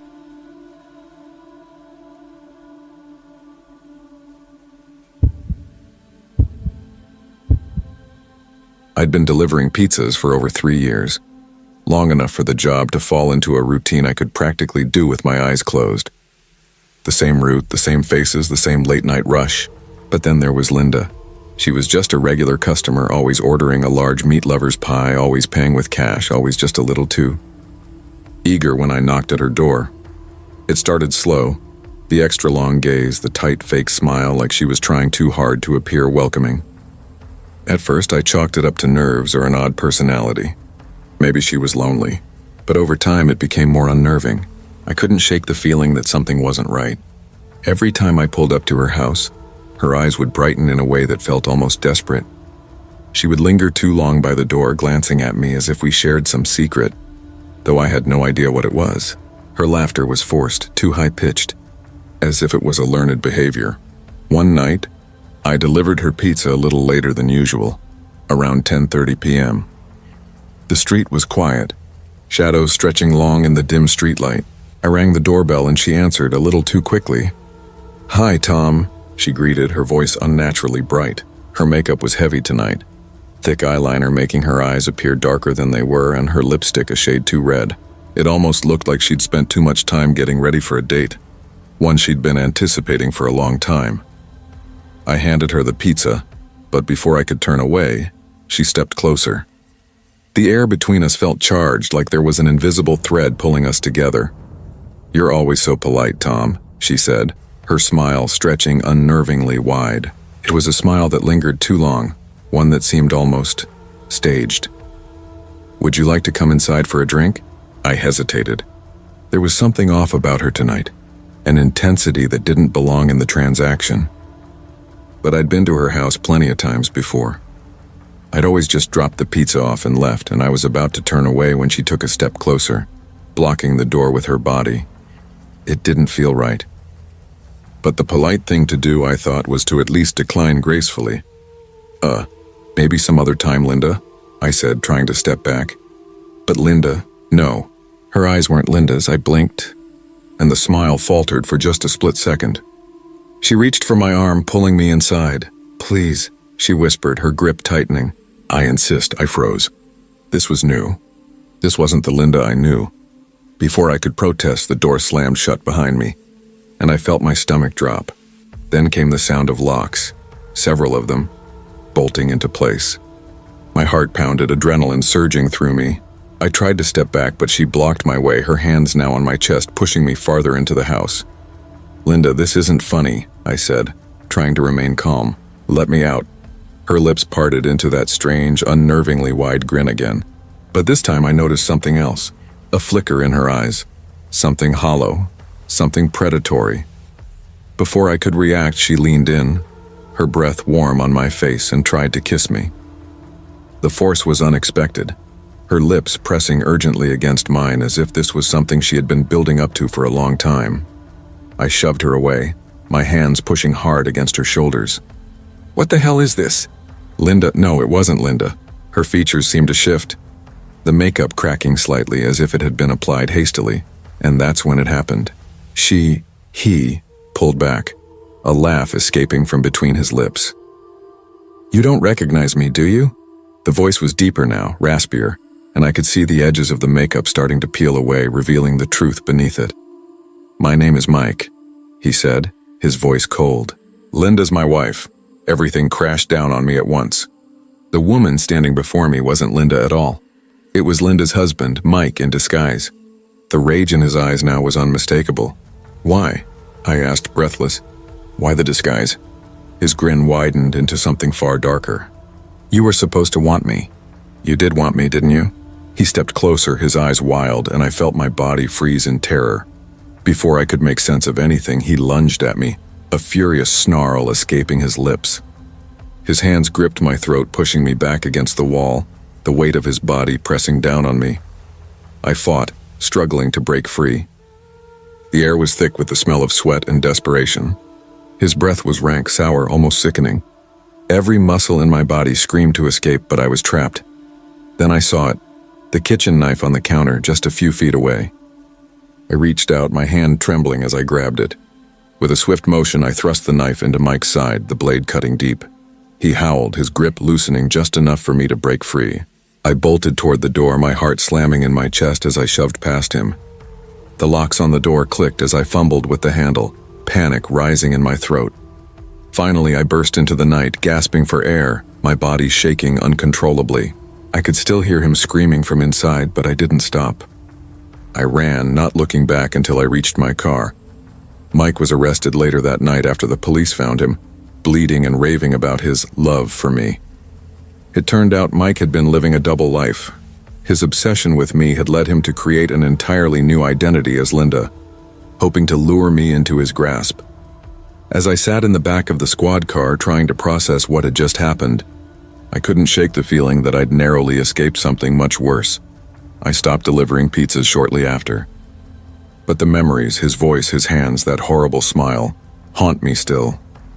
And every time I see a customer's name on the delivery list, I wonder if I'll ever be able to trust a regular again. I quit my job at the pizzeria and took a job in an office, trying to put the past behind me. But even that wasn't enough to silence the fear. I could still hear Mike's voice echoing in the back of my mind. "You did want me, didn't you?" The nightmares started soon after I moved. I would wake up in the middle of the night, sweating and gasping for air, convinced that Mike was outside watching me, waiting for me to make a mistake. I would check the locks on my doors 3 or 4 times before I could go to bed, double-checking that everything was in place, that no one had broken in. But it wasn't the breaking in that haunted me. It was the thought of someone being so obsessed, so desperate for control that they would completely destroy everything to get what they wanted. One evening, a few months later, I received a call from an unknown number. I hesitated before answering, my thumb hovering over the screen. It had been weeks since I had heard from anyone related to Mike. "Hello?" I answered, my voice shaky. "Hello, Tom, how are you doing?"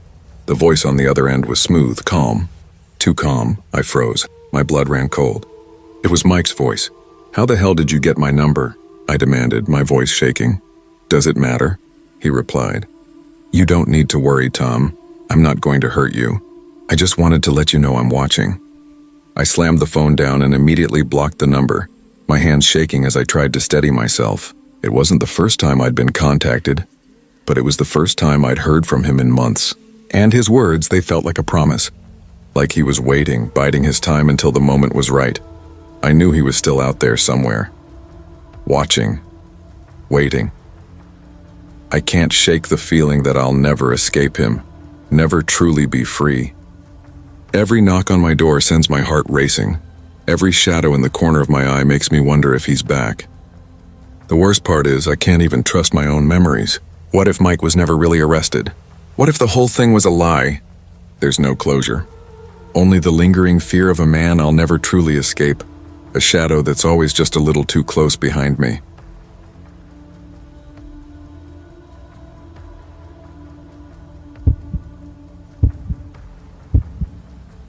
I've worked at Right Help Pharmacy on 6th Street, Greenfield for 4 years now, and I've seen my share of strange customers. The late-night crowd, the ones who loiter, the ones who ask for impossible things or behave just slightly off. But none of them ever left me feeling the way he did. I'm Emily Carver, 33 shift manager. I thought I was used to the weirdness until him and his son showed up. It was a typical Thursday evening, the store nearly empty, the fluorescent lights buzzing overhead. I was stocking shelves when I saw them enter. The man was in his mid-30s, wearing a cheap leather jacket and jeans that hadn't been in style for a decade. His son, maybe 10 or 11, trailed behind him, silent and withdrawn, his eyes downcast. They were a familiar kind of odd. The man was just one of those customers you don't forget, the kind who lingers a little too long in the aisles, staring without blinking. At first, I didn't think much of it. But then the glances started. Long, deliberate glances that made the hairs on my neck prickle. He would catch my eye, and his gaze would hold far longer than necessary. When I turned away, I could feel his eyes still on me. burning through the back of my skull. When he came up to the counter to pay, he looked at me and said, "You have such beautiful eyes, like the ocean, so deep and endless. People like you are rare." I froze, a chill running down my spine. Something about his voice was wrong. It wasn't just the compliment, it was the tone. The way he said it, like he was claiming me, like I belonged to him. The next day, he came back. Again, the lingering gaze. Again, the unsettling comments. But this time, I noticed something else. As I handed him his receipt, he was holding his phone a little too low, just close enough to snap a picture without me noticing. My stomach dropped. I wanted to call the police, but I didn't know if I was overreacting. Maybe he was just a lonely guy. Maybe it was just a strange habit. But then the letter arrived. It was a small envelope, hand-delivered, and had no return address. Inside, there was a single sheet of paper, written in a barely legible, shaky hand. "I know you, Emily. I know where you live. I've been watching you. I know you walk your dog at 7 a.m. every morning. I know you drive a silver Honda Civic and that you love mint chocolate chip ice cream. We'll be together soon. Trust me, you'll see." The words made me feel sick. I immediately called the police and they took it seriously. They warned him if he came near me again, they'd arrest him. The police reassured me that he'd probably just gotten obsessed, but they said they'd keep an eye on him. I thought that was the end of it. But a month later, I was proven wrong. It was a busy Saturday afternoon, customers in and out, the usual rush. Then I noticed a man standing by the checkout, his posture stiff, his eyes scanning the store like he was looking for someone. He was older than the first man, maybe in his early 40s, with graying hair and an air of confidence that made my skin crawl, and then it hit me. He looked exactly like the first man, but with one crucial difference. His eyes were cold, empty, like they didn't see anything at all, just hollow pits staring through me. When he saw me, his lips twitched into a thin smile. He stepped forward. "I'm looking for someone," he said, his voice low, almost like a whisper, though the store was quiet. His eyes never left me. "My brother told me about you. I think you're exactly what he wanted." I was about to ask what he meant when I overheard something I wasn't supposed to hear. "Tomorrow," he said, almost to himself. "We take her. We grab her when she's leaving the store. She'll never know what hit her. We'll get her to the right place. It'll be perfect." My breath caught in my throat, but I kept my face neutral. My hands were shaking behind the counter, but I didn't let him see. I was starting to put the pieces together. These men were dangerous. I immediately called the police, my voice tight as I explained everything. They arrived within minutes. The man was arrested for suspicion of conspiracy to commit kidnapping. His brother had been spotted in the area, and when they searched his car, they found enough evidence to link them to a human trafficking operation. Both men were arrested. The police later told me that they'd been involved in several other cases. Women disappearing without a trace, their fates unknown. They'd been watching me for weeks, plotting to make me their next victim. As I sat in the back of the squad car trying to process what had just happened, the weight of it all hit me. This wasn't some random occurrence. This was carefully planned, and the realization settled in. Being vulnerable in a public place is far more dangerous than we ever want to admit. The fear didn't fade. It stayed with me even now. Every glance from a customer felt like a potential threat. Every footstep behind me, an omen. The empty eyes of that second man haunt my dreams. I wonder if I'll ever truly feel safe again. I tried to go back to work as usual. It was hard, no, impossible. How could I stand behind the counter again, smiling and pretending nothing had happened? The normal routine had been shattered, the quiet hum of the store suddenly a backdrop to the fear that gnawed at me. But I had no choice. I needed the money. I needed to keep going. So I put on a brave face, told myself I was stronger than this, and returned. Every day I wondered if they'd come back for me. I wondered if they were out there waiting, watching. I had to stay vigilant, aware of everything around me. The customers who glanced a little too long. The man in the corner who kept adjusting his hat, his eyes darting around as if trying to avoid being seen. But it wasn't just the customers that bothered me. I couldn't escape the feeling of being watched. The store, once a safe haven, now felt like a cage. My coworkers didn't seem to notice. Jenna, the cashier, was busy gossiping about her latest date, and Mike, the stalker, hummed while restocking the shelves. But I saw the signs, the subtle shifts in people's behavior, The way they lingered too long in aisles, the way their eyes would lock onto mine with that predatory gleam. It all came to a head one night when I was closing up. The store was empty, the fluorescent lights buzzing above me as I locked up the back door. I was alone, the only sound the faint shuffle of my feet against the linoleum floor.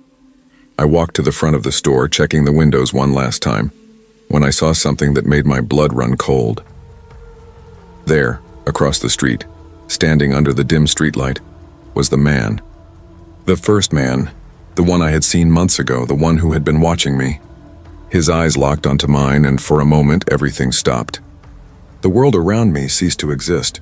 It was just me and him staring across the empty street. I took a step back, my heart pounding in my chest.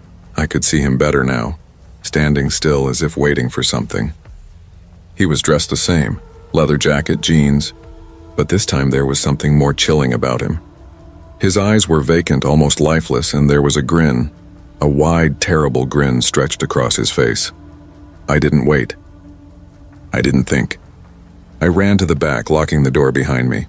The rattling of the knob echoed in my ears as I stumbled into the stockroom, gasping for air. I crouched behind the shelves, heart pounding, my breath sharp and erratic.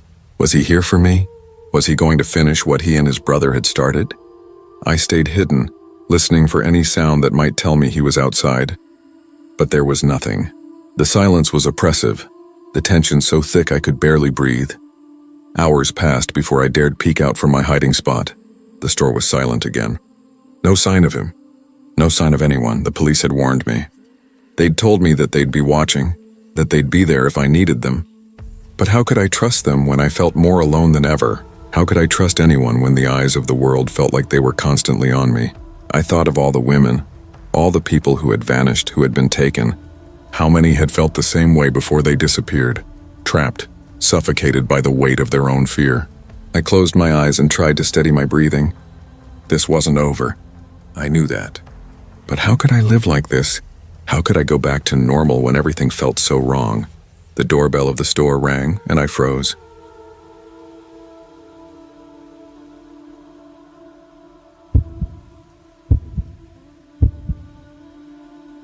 I never believed in love at first sight. It always seemed like a cheap cliché, something spun out of stories written for people who wanted a fairy tale ending. But then Maria entered my life, and I realized how quickly you could be swept up in something you didn't understand. I'm Andy Thompson, 17, a high school sophomore who was far too naive to see what was happening until it was too late. Maria was new to our school, a transfer student who quickly became the center of attention.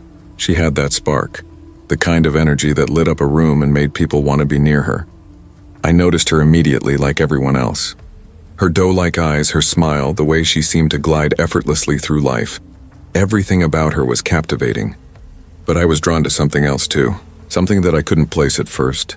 At first, Maria was just a girl I talked to between classes, a face in the crowd. But soon she started texting me, a lot. At first it was small stuff, just asking about homework or mentioning something we both liked. But it didn't take long before it became more. The texts got longer. Her words seemed warmer, almost too warm. She was so interested in me, in everything I did. The way I liked my coffee, the way I wore my hair on Mondays. It was flattering at first. I remember the first time she invited me over to her house. It seemed innocent enough. Watch a movie, hang out. She lived in a big, comfortable house, and when I arrived, her parents weren't home. I found myself alone with her, and we spent the evening talking about life, about the little things, the things you talk about with someone you feel comfortable with. That night, she kissed me. It wasn't forced or rushed. It just happened, like it was the most natural thing in the world. I felt a spark, an immediate connection, like I had finally found someone who understood me, someone who saw me in a way no one else had. I never thought I could feel that way about someone so quickly. But Maria, she made me feel like I was the only one that mattered, and I liked it. But even from the beginning, there were little things.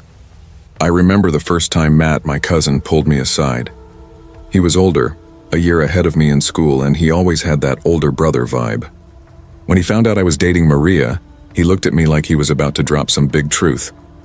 "Watch out for Maria," he said, his voice low, eyes serious. "She's got a violent streak. Her ex-boyfriend, she stabbed him." I laughed it off. High school gossip, right?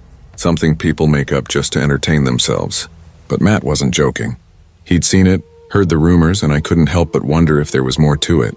But when I looked at Maria, so sweet, so caring, always texting me good morning, always asking about my day, I couldn't see her that way. She was perfect, but the seed of doubt had been planted. Curiosity gnawed at me, and one night I decided to find out the truth. I invited Maria over for a late-night game of 21 questions. It was supposed to be lighthearted, something fun to pass the time. "Okay, my turn," I said, leaning in with a grin. "Tell me, what's your biggest fear?" She tilted her head, her smile a little too slow, her eyes darkening for a moment. "I'm not afraid of anything, except losing control." Her words were sharp, like she was saying them to test my reaction, and I felt a chill run through me. We kept going, the questions bouncing back and forth like nothing was wrong. But when I finally asked, "What happened with your ex?" I heard some things. Her face went rigid. She didn't answer immediately. Instead, she looked away, her hands fiddling with the hem of her shirt. Her silence stretched long, too long. When she finally spoke, it was in a voice that was barely a whisper. "I don't want to talk about it." The air between us thickened, and I knew something was off, but I didn't press it further. I wanted to believe she was just trying to move on, that her past wasn't as dark as Matt said. But that gut feeling, the one I'd ignored for so long, was starting to grow louder. A few days later, we had plans to meet at her house. But something came up on my end and I couldn't make it. When I told her, she was strangely quiet and her voice dropped an octave. "That's okay," she said, but I could hear the slight edge in her tone. "I'll just bring Phil over instead." "Phil?" I knew Phil. He was a guy she'd mentioned once or twice, but something about the way she said it felt off. It wasn't just casual. It was too casual. The next morning, my phone lit up with a message from her. I opened it, half expecting the usual sweet message, but instead there was a photo attached, a picture of Maria's arm, covered in deep, jagged cuts. "This is your fault," the message read. "You don't deserve me." I felt my stomach drop. That was it. I couldn't ignore the warning signs any longer. I didn't want to be involved with someone this volatile. I sent her a message that I thought would end things. Simple, clean. "I think we need to break up, Maria." The response came within minutes. First, another photo. This time just a close-up of a knife, its blade gleaming in the harsh light. And then over 100 messages, just knife emojis. 100 of them all in a row, each one more menacing than the last. Fear crawled up my spine. This wasn't normal. This wasn't just a heartbroken girl. I went straight to the principal's office. He listened carefully, his brow furrowing as I explained everything. The messages, the photos, the escalation. He promised me he'd handle it, and I tried to calm my racing thoughts.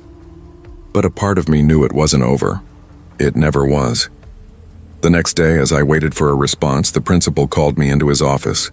He had news. "We found something," he said, his face grim. "We searched Maria's locker." He paused for a moment, like he was preparing me for what came next. "A knife, with your name on it, and several razor blades." I felt the blood drain from my face. The implications were terrifying. It wasn't just obsession anymore, it was violence. Maria was expelled that afternoon. They removed her from school, but that wasn't the end of it. Years later, long after Maria had moved on to a different school, I heard rumors of her causing trouble again, breaking into boys' homes, threatening to harm herself, sending bizarre, threatening texts to other students. Her dangerous nature never truly stopped. I wondered if I was just another name on her list of obsessions. I still think about Maria sometimes. Her dark eyes, her sweet smile, the way she could turn so easily from loving to violent in the blink of an eye. Her charm had been the bait, her love the trap, and I learned far too late that sometimes the most dangerous people are the ones who seem the sweetest. I thought breaking up with Maria would bring closure, but I was wrong. I couldn't just wipe my hands clean and walk away. Every time I heard her name in passing, I could feel the fear creep back into my mind. It lingered, gnawing at me in the quietest moments. And then came the rumors. Rumors that Maria had moved on from me and found new targets. I wasn't surprised. I'd seen the way her obsession had twisted and turned into something dangerous, something I hadn't fully understood at the time. It wasn't until I saw her name in the news that I realized how deep her obsession ran. A few years after I left high school, Maria had gone to another town and had started a new chapter. She'd found a new boyfriend, a new victim, and in typical Maria fashion, she fell into a pattern. She lured him in, charmed him with her sweet smile and soft words. He had no idea, no warning of what was to come.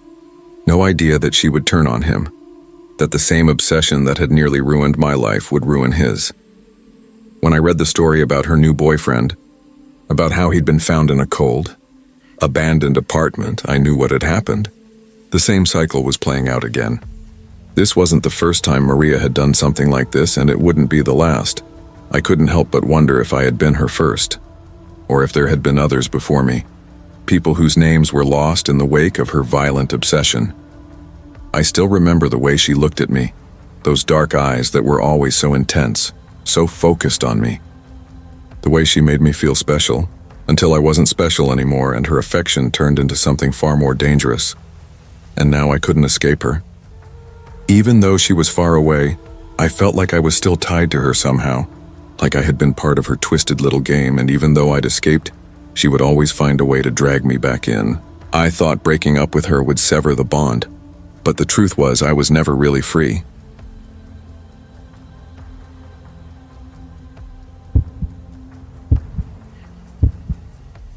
I'll never forget the last time I saw Laura. She was standing at the door, one hand on the handle, about to leave for work. The sound of the rain against the windows was heavy, but her face was even heavier. She looked worn, as though something had been eating at her from the inside for weeks. Her eyes, those bright eyes, had lost their usual spark. There was a hollow look in them, like she was already somewhere far away. "I'll be okay, Mom," she said with a forced smile. "I'll see you tonight." But she didn't come back. The morning had started like any other. The soft hum of the coffee machine as I made my first cup of the day, the low light filtering through the blinds, painting the kitchen in pale strokes. Laura, as always, was up before me, making her way to work at the hospital. I don't know what it was, I'd always been the one to worry, but something in the air that morning felt wrong. The way she looked at me as she stepped out the door, tired, defeated, as if she were carrying a weight I couldn't see. I tried to shake it off. It was just my mother's intuition, nothing more. But as the hours passed, that uneasy feeling bloomed into something darker. It was strange how you could be with someone for so long and still not know their mind, especially when they started hiding things. It all started a few weeks earlier with the phone calls. At first she tried to brush them off as nothing, just a lonely man on the other end of the line. But as the calls grew more frequent, more disturbing, I could see the fear creeping into her eyes. I never heard the voice myself, but Laura described it every time. Deep, soft, but with an edge of something unsettling.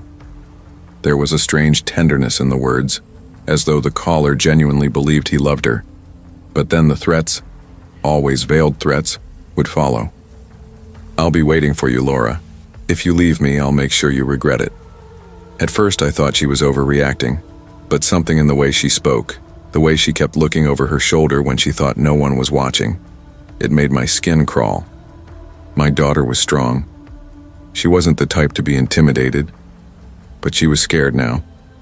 The first time she'd received a wilted rose at work, I thought it was just a bizarre gesture. But as they continued, as the roses grew more decayed and the calls more desperate, the terror was no longer something she could ignore. Laura took steps, self-defense classes, changed her number, changed her routines, but nothing worked. The calls persisted, always knowing where she had been, what she had done, where she was going. She was being watched, trapped in a cage of invisible eyes. Then it happened. She was leaving the hospital after an emergency shift. It was late, raining hard, and the parking lot was empty, just her car under the harsh glow of a single streetlight. I had just gotten off the phone with her minutes before.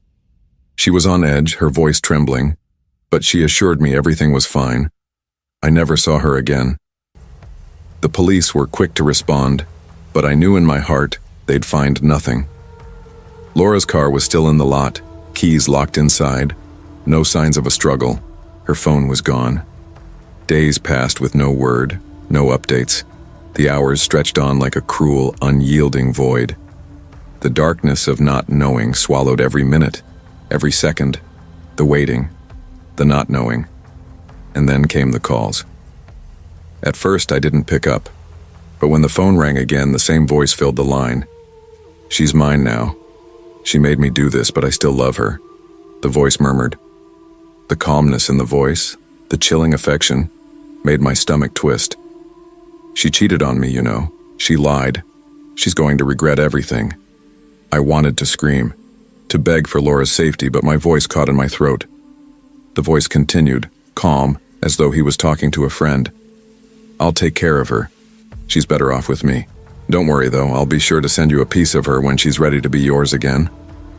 The horror was only beginning. A few days later, a confession came, though not from the police. A call was placed to a local newspaper by a man claiming to have murdered Laura. He admitted it without remorse, detailing how she had cheated on him, how she'd betrayed his love. The words were chilling, as though he believed he had been justified. But the police couldn't find him. There were no leads, no evidence, just the confession, and the sickening knowledge that this man had been watching Laura, waiting for the moment to strike. The longer the investigation dragged on, the more I realized he wanted to be found. He wanted us to know what he had done. He wanted us to suffer. Days turned to weeks, weeks to months, and yet we still had no answers. No more calls, no more letters, just the silence, the space where my daughter used to be, now an emptiness I couldn't fill. Then, one afternoon, Abel, Laura's father, came into the living room. He hadn't been himself in months. The grief had eaten him alive. He would sit in front of the TV but never really watch. He would stand at the window, staring out into the night, waiting for something that would never come. When he spoke, it was like his voice was distant, muffled by the grief that surrounded him. "Laura's out there," he said, his eyes vacant. "She's just out there somewhere. We'll find her." He couldn't stop searching. Neither of us could. But the more we searched, the more the world seemed to close in around us, until it felt like we were the only ones who still cared. One evening, 4 years later, after nearly giving up hope, the news came. I'll never forget the way it hit me, how my heart stopped for a moment, my hand trembling as I picked up the phone. They had found her. The remains were discovered in a secluded area near the river, her bones scattered in the dry leaves. The news felt like a punch to the gut. I dropped the phone, feeling the air leave my lungs. My baby girl, gone, confirmed dead. But that was all. There were no answers, no justice. The killer was never caught. The police suspect it was the same man who had confessed, but there was no proof. No way to bring him to trial. They said they couldn't link him to the remains, no DNA, no fingerprints. And so I continue to search, as I've done for all these years. The pain never goes away. Some nights, I hear her voice in my dreams, soft and distant, telling me she's okay. But I can never let go. Not until I find the truth. Not until I can bring her justice, even if it means I have to tear this town apart piece by piece. The call I received, the one that stole her from me, haunts me still. I'll never stop looking. I haven't stopped looking for Laura. I can't. But sometimes in the dead of night, I wonder if I'm searching for the wrong thing. I wonder if she's out there at all. The thought claws at my mind, gnawing at me like an animal trying to break free from a cage. The guilt. It never leaves. Every time I close my eyes, I see her face. The way she looked the last time I saw her. Tired, worn out, distant. Was there something I missed? Was there something I could have done to stop this from happening? Could I have protected her? Could I have heard the fear in her voice when she spoke about the strange calls? Should I have believed her? But it's too late for questions now. Laura's gone, and all that's left is the suffocating silence she left behind. I still visit the places she used to frequent, the places we used to go together. I stand in front of the bakery where she always picked up her favorite muffins, the park where we used to walk when she was a child. And I wait. I wait for something, anything that might help me put the pieces together. But every time I leave, I feel more empty, more lost. Abel is no better. He's a shell of the man I once knew. He hasn't spoken in days, and when he does, it's barely a whisper. He talks about her like she's still here, like she'll walk through the door any minute and everything will go back to normal. But it won't. And deep down, we both know it. Then one afternoon, while I was going through some old photos, I found something that shook me to my core. A picture of Laura and me taken the summer before she disappeared. But in the background, just out of focus, was a man I didn't recognize. His eyes were obscured by shadows, but I could tell he was watching us, watching her. I felt sick to my stomach. Had he been there that whole time? And then it clicked. The voice on the phone, the confession, the roses. He had been watching us long before we even realized. I want to forget. I want to bury this nightmare and move on. But the truth is, I can't. I can't forget Laura. I can't forget the man who took her. I can't forget the way he whispered on the phone, how his voice sounded so calm, so assured. I won't stop looking. Even if I have to tear apart this town. Even if it takes every ounce of strength I have left. I'll find him.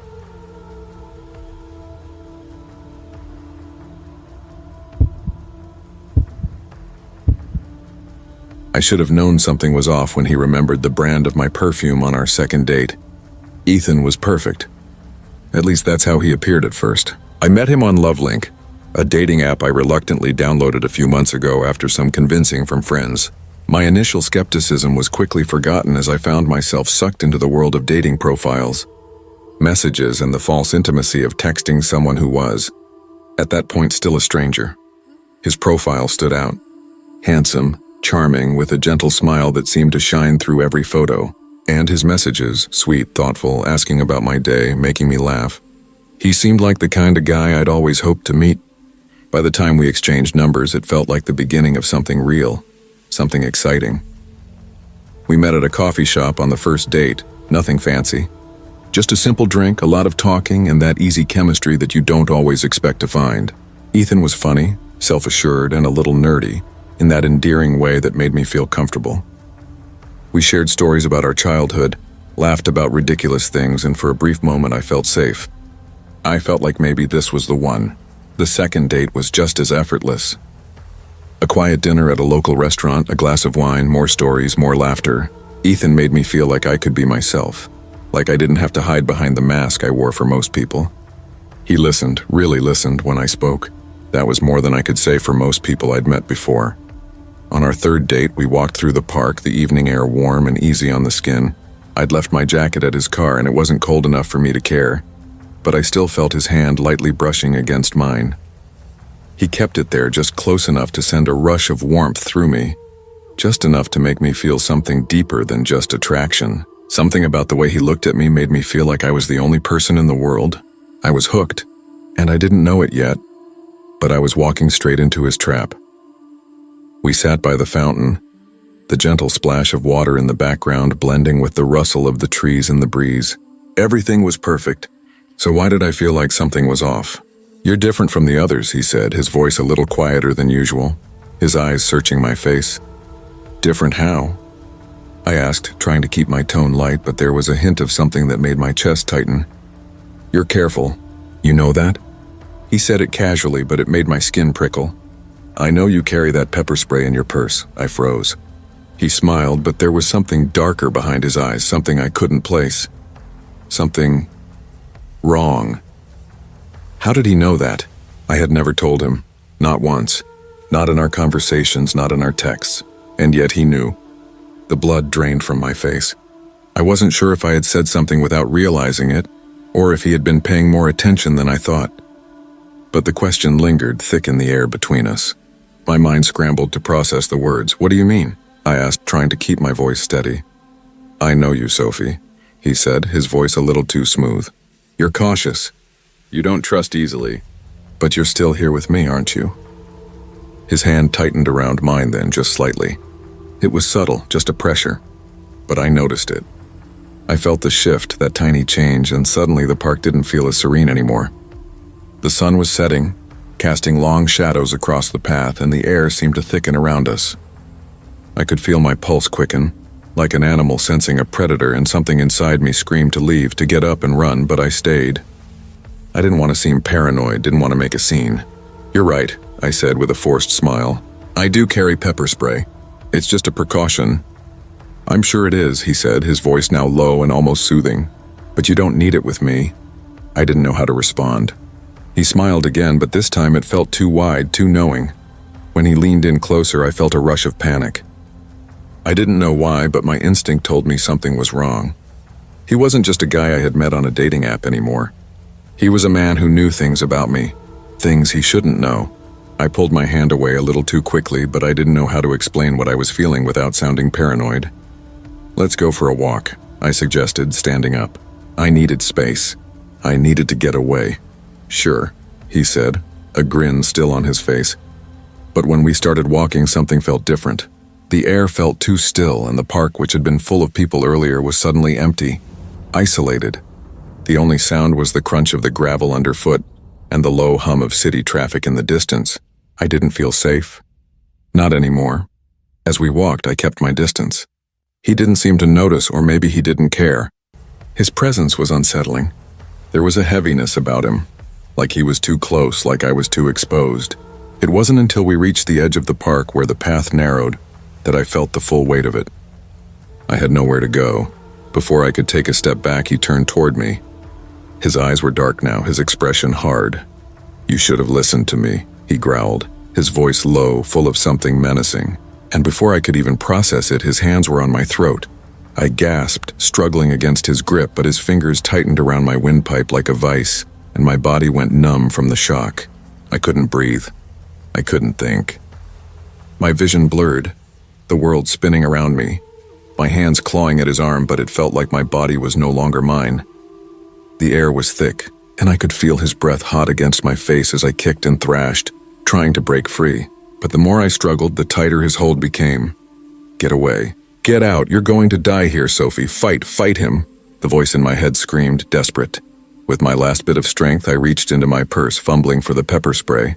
I could barely see it in my hand, my fingers numb from panic, but when I found it, I aimed it blindly, spraying it in his face.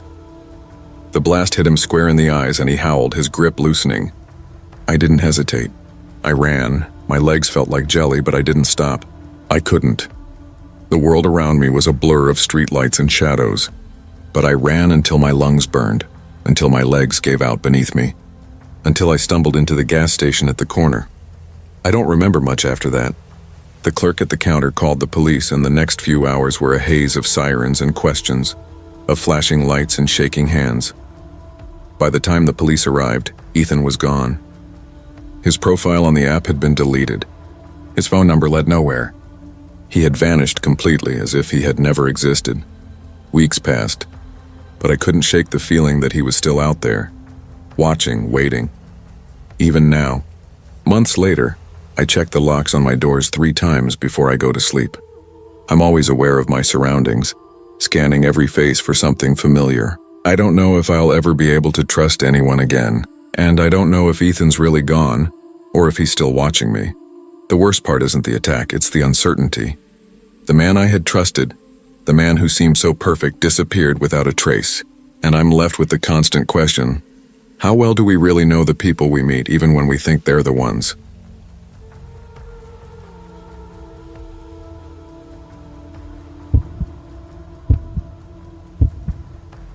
It's a strange thing to wake up one morning, living in a world where you think everything is safe, and by the end of the day, the entire foundation of your life is shattered.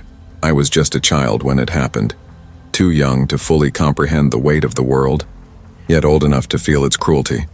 The year was 1989, and my parents were teachers at Greenwood High School, a small school tucked away in rural Kentucky. Life in our little town was simple, quiet, peaceful even. The biggest decisions we made were the usual things: what to have for dinner, who was going to the football game, and what time the local diner closed. There was a comfort in that, a familiarity that made me feel safe. But safety is an illusion. And the day it all unraveled, Tuesday, February 28th, remains seared into my memory as if it were yesterday. That morning, my mother kissed me goodbye as usual.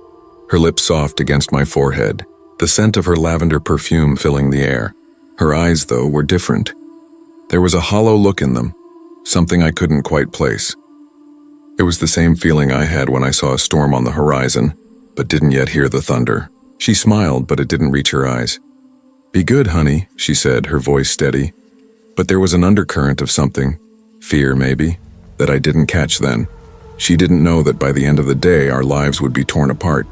My father, too, seemed distant as he waved me off. He gave me a quick pat on the head the way he always did, but his eyes lingered on me for a moment longer than usual. A small but significant pause, the kind of look that makes you wonder if someone is seeing you for the last time. But of course, I didn't understand that then.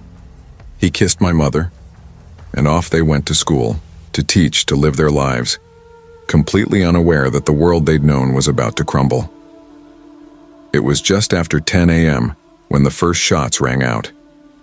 I didn't know it then, but my parents were already living through their worst nightmare.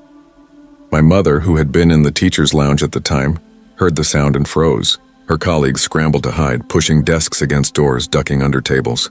My mother rushed into a small storage closet with a few other teachers, their hearts racing, their breaths shallow, as the chaos spread through the building. My father, on the other hand, was outside of the building. He had been helping his students evacuate, trying to remain calm, his strong voice echoing over the sounds of panic. His movements were calculated, his focus sharp. He had done this before. He was the kind of person who always knew what to do in a crisis. He wasn't a hero. He was just my dad, the kind of man who would do anything for those he loved, but he never looked back. The shooter, 17 years old, had barricaded himself in the art room with a group of hostages. He'd convinced them to stay, perhaps out of fear, perhaps out of a twisted sense of loyalty. What had started as a protest in the hallway, a fit of adolescent rage, turned into a deadly standoff that would change everything. As the police and negotiators swarmed the area, the gunman, inspired by Stephen King's novel Rage, demanded attention. He'd planned this day for weeks, his justification rooted in the anger that festered inside him. The book's themes of rebellion and violence were the fuel he needed to feel validated, to feel powerful. But for what? To make everyone see him? As the minutes turned to hours, the situation grew more volatile. The school became a pressure cooker, the tension building with every word spoken by the gunman, every movement by the police. My mother's voice still echoes in my mind, her whispered words to the others in the closet trying to calm them down. "Stay quiet. Stay out of sight. We'll be okay." But how could she know that? How could any of us? For hours, we waited in silence. My father was still outside trying to get the students to safety, but I could feel the terror rising in my chest. My mother's hand gripped mine so tightly it almost hurt. She didn't speak, but I could feel her trembling, the fear running through her veins, and then finally the gunman surrendered. He was taken into custody, his demands met in ways that made no sense to anyone. The hostages were released, shaken but alive. My mother was rescued from the storage closet, and I could finally breathe again when I saw her walking toward me, her face pale, her eyes wide with shock. But even as relief flooded through me, I could see the deep, unspoken horror that had taken root in her. My father came home hours later. He didn't say much. He didn't need to. I could see it in his eyes. He'd seen things, done things in those long, harrowing hours. The calm and collected man I had always known was gone, replaced by someone I didn't recognize. The shooter was never tried. The justice system, if you could call it that, failed us. The boy was given a second chance, his actions justified by the twisted rationale of a system too broken to do anything about it.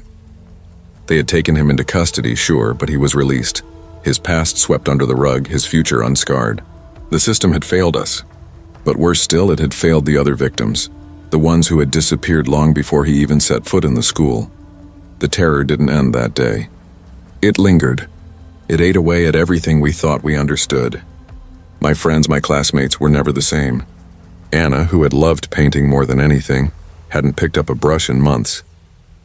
Daniel, who had always been the class clown, became a shadow of himself. He stopped talking, stopped laughing. He stopped being a person. I couldn't understand what was happening to all of us. We had lived through it, yet we weren't alive anymore. Not in the way we had been before. The world felt darker, quieter, less safe.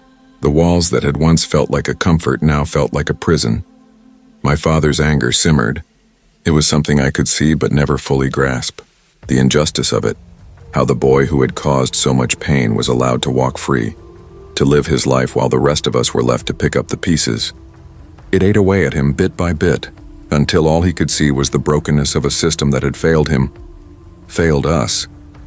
But what about me? What about the child who had witnessed all of it, who had survived it?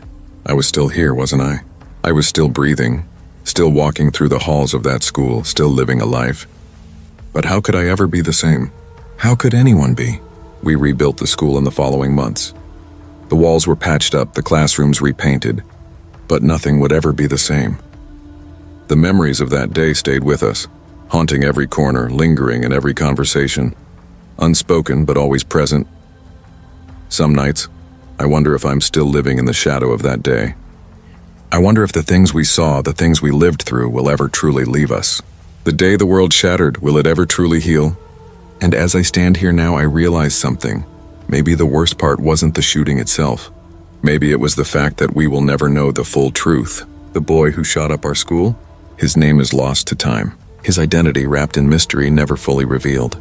And as for me, I'll never forget the moment my world fell apart. The moment when everything changed. And the hardest thing of all, living with the knowledge that we never got justice. The truth, as it turns out, is something you never get back.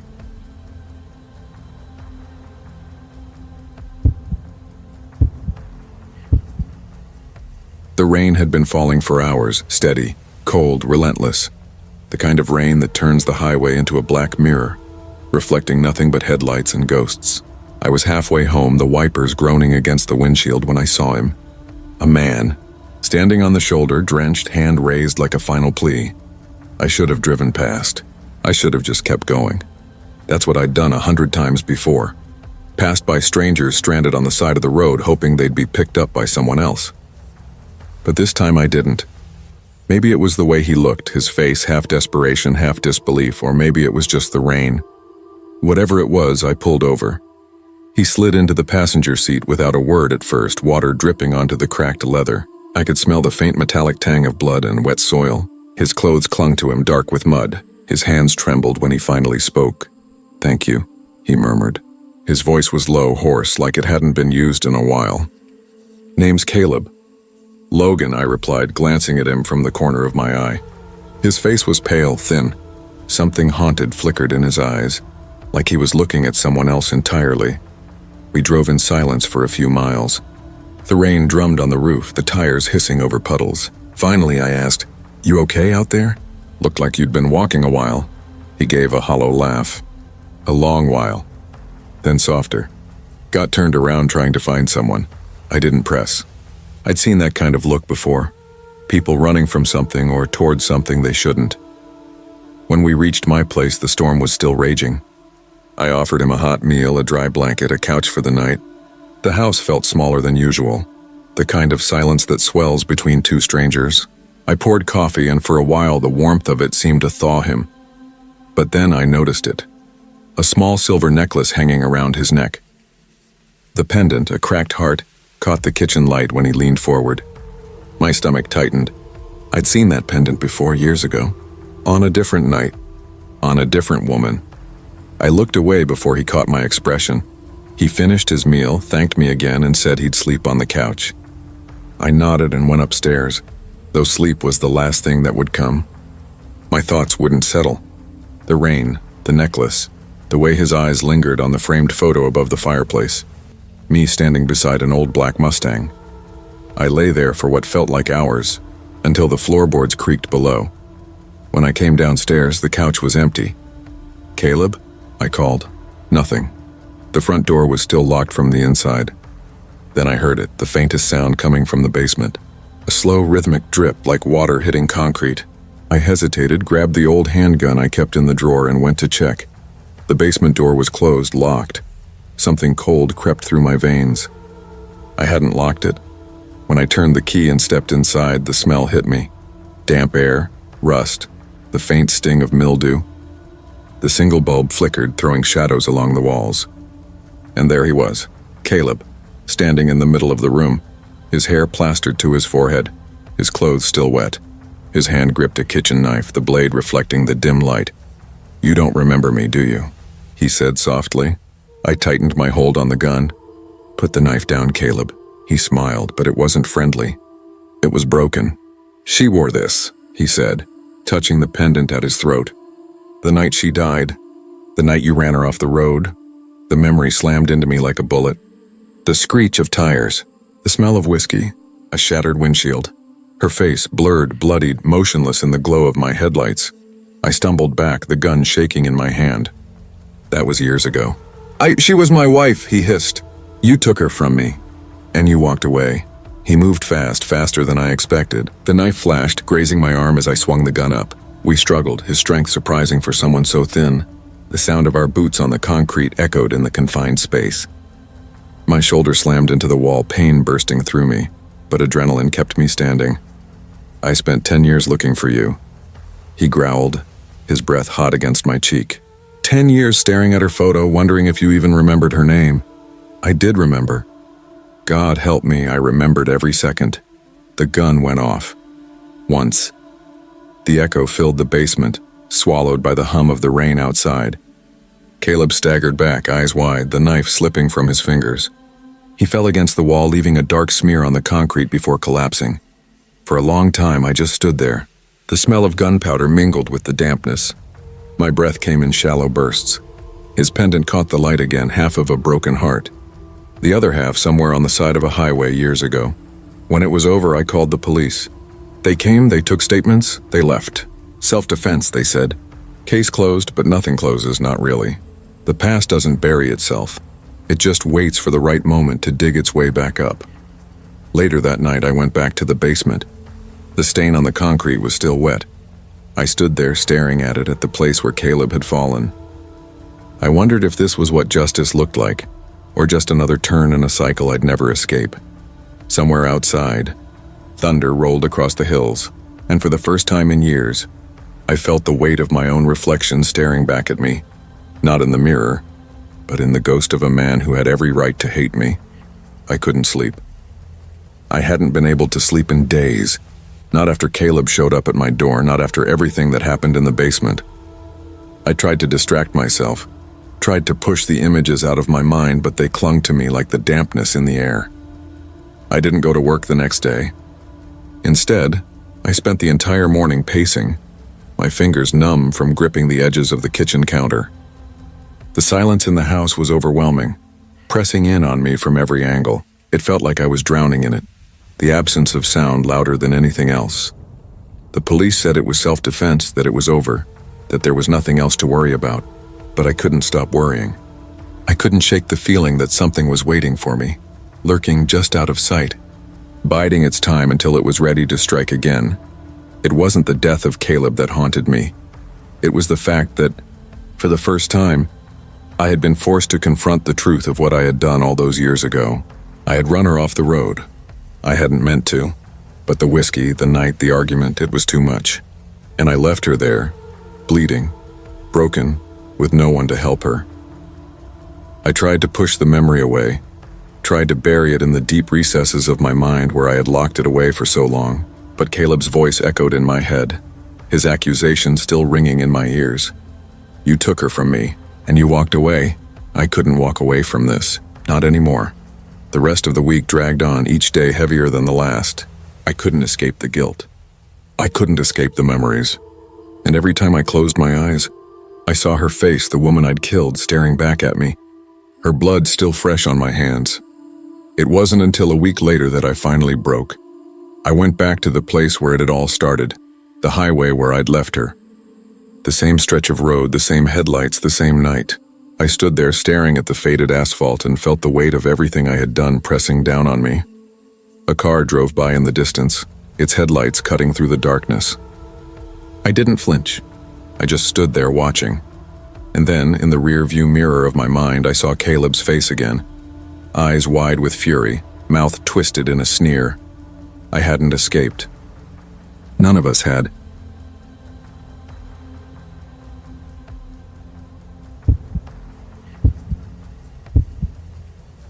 The first thing I noticed was the truck.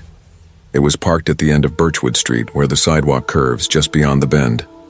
A faded blue thing covered in rust like it had been sitting there for ages. The headlights were dim, the engine off, but something about it felt wrong. It wasn't supposed to be there, not tonight. But then again, what was? I had just walked out of Jenna's house, the air cooler than it had been earlier, and the sky was thick with the kind of gray clouds that make you feel like the night has already come, even though the sun's barely set. I wasn't really paying attention, distracted by my thoughts. Jenna had been talking about prom, and I'd just nodded along, pretending to care, but something nagged at the back of my mind. That was when I saw it, the truck. It was like a shadow creeping at the corner of my vision, the presence of something that shouldn't be there. The street was quiet, like it always was. Too quiet. There's a certain peace in small towns, a predictability that lulls you into a false sense of safety. Birchwood Street was where I had spent my whole life, where I knew everyone's face and where nothing bad ever happened. But tonight, that feeling of safety felt like a lie. I took a few steps forward, my sneakers scuffing against the pavement. The truck sat there like an unwanted guest, its faded color blending with the shadows. My stomach tightened, but I shook it off. It was probably just some guy parked for a while, waiting for someone, or maybe someone just passing through. There wasn't anything unusual about it. Then I noticed her, Riley. She was a few steps ahead of me, weaving unsteadily as she walked, holding a half-empty bottle of something in her hand. I could see the way her movements were exaggerated, almost comically so, like she was trying to stay upright on legs that didn't want to cooperate. A soft, slurred laugh escaped her lips as she swayed toward me. "Whoa, sorry about that," she said, bumping into me as she stumbled. Her breath was warm against my face, carrying a sharp, bitter scent. The bottle she was holding was glass, dark and unmarked, but I knew it was alcohol. Guess I'm not as steady on my feet as I thought. "No worries," I said, trying to ignore the unease rising in my stomach. She had been one of those girls I'd hung out with a few times at parties. Loud, fun, but not someone I really spent much time with. But tonight she seemed different. Off. "Are you okay?" I asked, frowning as I noticed her eyes were glazed, not quite focused. Yeah, just a little tipsy. "Name's Riley," she said, giving me a grin that was too wide, too forced. Something about her felt wrong, but I couldn't put my finger on it. I smiled back, not wanting to be rude, but there was a knot tightening in my stomach. The unease in me grew stronger, a little voice in my head whispering that something wasn't right. We exchanged numbers, and after a few awkward moments, we parted ways. I should have walked away right then, but instead, I found myself continuing down the street, unable to shake the feeling that I was being watched. I kept glancing over my shoulder, half expecting to see the truck following behind me, but the street was empty, except for the figure at the end of the block. At first, I thought it was just a trick of the dim light, the shadows playing tricks on me, but as I got closer, I realized it wasn't. There was someone there standing still, hidden in the dark. My heart skipped in my chest, my feet slowing as I tried to focus on the shape in the distance. The figure didn't move, didn't even twitch. It was just standing there, staring, watching. I couldn't make out any details from this far away, but I knew something was off. The streetlights flickered above me, casting long, distorted shadows on the sidewalk. The figure remained where it was, unmoving, like a silhouette burned into my vision. I could feel the hairs on the back of my neck stand up, my pulse quickening. I told myself it was nothing, that it was just someone waiting for someone else, maybe lost in thought. But the unease settled deeper in my bones. I walked faster, my footsteps echoing against the empty street. And that's when I saw it. The truck. It was there, parked at the same spot, its headlights now flickering as though they were waiting for something. Or someone. My heart dropped into my stomach. I was being followed. I didn't know how I knew, but I felt it in my chest. The tension in the air, the feeling of being watched. I turned quickly, trying to focus on something else. But that's when I heard it. A scream. The sound cut through the air like a knife. Riley. It was Riley. I turned in time to see her being dragged toward the figure in the shadows. "No," I screamed, but my voice barely escaped my throat. The figure moved too fast. A flash of metal glinted in the dim light. The knife. Riley screamed again, but her voice was cut off as the blade drove into her side.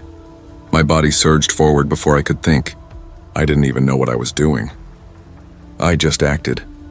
I lunged at the man, grabbing his arm with every ounce of strength I had, twisting it to force him to drop the blade. The metal clattered to the ground, but I wasn't looking at it. I was looking at Riley, her body limp, her eyes wide with shock. Blood stained her shirt, dark and spreading quickly. "Run!" I shouted, even though I wasn't sure if she could hear me. I grabbed her arm, pulling her along as I tried to get us away from the man, but he wasn't done. I could hear his footsteps behind me, his breathing shallow, ragged. He wasn't giving up. He wasn't going to stop. Just as I turned the corner, the sirens finally screamed in the distance. My legs burned, my body screamed for rest, but I didn't stop. I couldn't. The sound of the man's footsteps grew fainter, but I didn't dare look back. I pulled Riley toward the gas station on the corner, my heart still pounding in my chest. The clerk saw us and immediately called the police. The rest was a blur. Riley was rushed to the hospital. I was shaken, standing in front of the gas station, my hands trembling. I don't remember much of what happened next. The police, the questions, the officers asking me to recount the details. But the worst part wasn't the knife, or the blood, or the fear. The worst part was the emptiness that settled over me afterward. I didn't feel relief, not yet, because something was still out there watching me, waiting for me to let my guard down.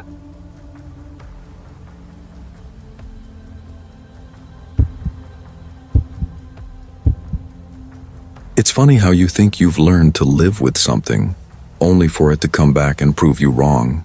I thought I'd buried my past with Randy, buried it deep enough that I could live my life without looking back. But even after all these years, there are moments when I still hear the truck, that familiar rumbling engine. I smell his cigarette smoke in the air. And then I remember everything. I was just a kid when Randy came into our lives, only 10, naive and unaware of what it meant to have your world upended by someone you never asked for. My mom wasn't looking for love when she met him. She had just recently been left by my father, who took nothing but his memories and a cloud of regret. So when Randy came along with his easy smile and charming words, she clung to him, desperate for something to hold on to. He was everything she needed at the time, a man who seemed strong and dependable, who could promise her things that she wanted to hear. But promises like that are fragile, easily broken by a single bottle of whiskey. It started slow, the cracks in his facade, small things, his late-night drinking sessions, the way he would slur his words when he talked to her, the way he'd disappear for hours only to return smelling of alcohol and cigarettes. But at first, I didn't see it. I was just a kid. I didn't understand how a man could destroy the house you thought was safe, the house that had always been a place of warmth. But even then, I could feel something shifting. I remember the first time Randy hit her. I was sitting in the living room watching a movie when I heard it. The slap, the sickening sound of skin meeting skin, and then my mom's startled gasp. I froze, unable to move. I stayed hidden behind the couch, my heart hammering in my chest, my hands pressed against my ears to block out the sound. But I couldn't block it out. I couldn't stop the way the fear started crawling through my veins, growing darker with each passing minute. I didn't know what to do. I didn't know how to help her. I was just a kid, but she didn't leave him. She didn't even fight back, not really. Instead, she stood there, her hand pressed to her cheek, tears in her eyes, but she never said anything. Not a word. She never told him to stop. She never told him to leave, and me? I was too scared to speak, too scared to move. It wasn't just the slaps. It was the other things. How he'd steal from us when he couldn't get what he wanted. How he'd threaten us with words that felt like chains wrapping around our throats and keeping us quiet. I saw how Mom shrank away from him, how she started to hide her smiles and her laughter, how she tried to be invisible when he was around, like the air was too thick to breathe. And then there was Laya. She was only 5 when Randy came into our lives, too young to understand what was happening, but not too young to feel the weight of it. I remember how she'd curl up on the couch when she heard the truck pull into the driveway, how she'd look at the door, her small hands clutching the edge of the couch, waiting.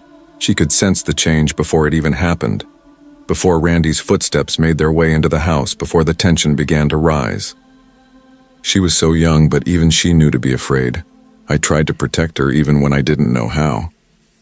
But we were both just kids, trying to figure out how to survive in a house that no longer felt safe. That night, it all came to a head. I was in the kitchen trying to distract myself with homework when I heard it, the sound of Randy's fist meeting Mom's face. That sickening thud. I didn't have to look. I knew what it was. I didn't even have to see the blood or the bruises. I could feel the terror seeping through the walls like it was creeping into my skin. Mom shouted, "Get out! You're not welcome here anymore." I couldn't breathe. It felt like the world stopped for a moment. I looked at Laya, who was sitting on the couch, her eyes wide, her small hands trembling. I grabbed her and pulled her into my arms, not knowing what else to do. That was the night Randy left. For good, we thought. For good, at least for that time. He grabbed his things and walked out the door, leaving behind nothing but anger and broken promises. But the relief didn't last. The phone calls started the very next day. His voice, low and guttural, would leave messages on the machine, threatening us, making us feel like we had done something wrong. He would tell us how much he hated us, how much he would make us pay for rejecting him. He was relentless, his anger festering in every word, every sound that came from the phone. My mom, she tried to get on with things. She tried to pretend that everything was normal. She smiled, she laughed, she tried to rebuild her life, but the fear was always there, lurking. It never went away. But that night, the night she brought home the Apple Watch, that was when I knew. That was when I knew she was still holding on to something that wasn't worth holding on to. Laya had been sitting in the living room, coloring. She looked up at Mom with wide eyes when she came in holding the watch in her hand. "Is that for me, Mom?" she asked, her voice soft, hesitant. Mom smiled. "No, sweetheart. It's for me. Something to remind me that I'm still allowed to hope." But I saw it. The way she looked at that watch, like it was the only thing keeping her from breaking. It wasn't hope. It was a distraction. It was a way to hold on to something that wasn't real. I could see it then. Randy's shadow still hung over us, even though he wasn't here anymore. I hate that I can still hear it. The engine. It's the sound that follows me, that haunts me in my dreams, that keeps me awake at night. The sound of Randy's truck. Even though he's long gone, even though we've moved on with our lives, I can still hear it. The hum of the engine, the way it revs as it approaches. I hear it when I'm walking down the street, when I'm sitting at home alone, and sometimes even when I'm in bed, trying to sleep. I've learned to ignore it, to pretend it's not there, but there are nights when I can't. There are nights when the sound is so real, so close that I swear it's happening all over again. I can feel the weight of it pressing down on me like the air itself is thick with it. Laya is 15 now. She's grown up in the shadow of everything Randy left behind. She's stronger than I was. She hides it better too. She talks about school, her friends, boys. She laughs, she plays, and sometimes I forget. I forget that she's still carrying it all. But then I'll see the way she jumps when a truck's engine roars to life. The way she locks the doors a little faster. The way she holds her breath when a knock comes at the door. I see it in her eyes, the same fear that never really leaves. It's been years, but the fear hasn't gone away. And me? I try to pretend it's fine. I try to pretend that Randy is just a ghost in the past, that his shadow isn't still there, lurking. But I know it's there. It's in the way I lock the doors 3 times before I sleep. It's in the way I flinch when I hear footsteps outside, the way I check my rearview mirror when I'm driving. I've tried to move on. We all have. But it's not that simple, because there are things you can't escape. Memories you can't erase. Randy's shadow will always be with us. I see it in every streetlight, every truck that passes, every shadow that flickers on the walls. I hear it in the quiet moments, in the silence that fills the spaces between breaths. I hear it in the whispers of the past, the echo of a life that I'll never fully escape. We've tried to rebuild, but I know better now. I know that the past doesn't go away. It waits, it hides. It follows you like a shadow you can never outrun. And for as long as I live, Randy's shadow will be right behind me.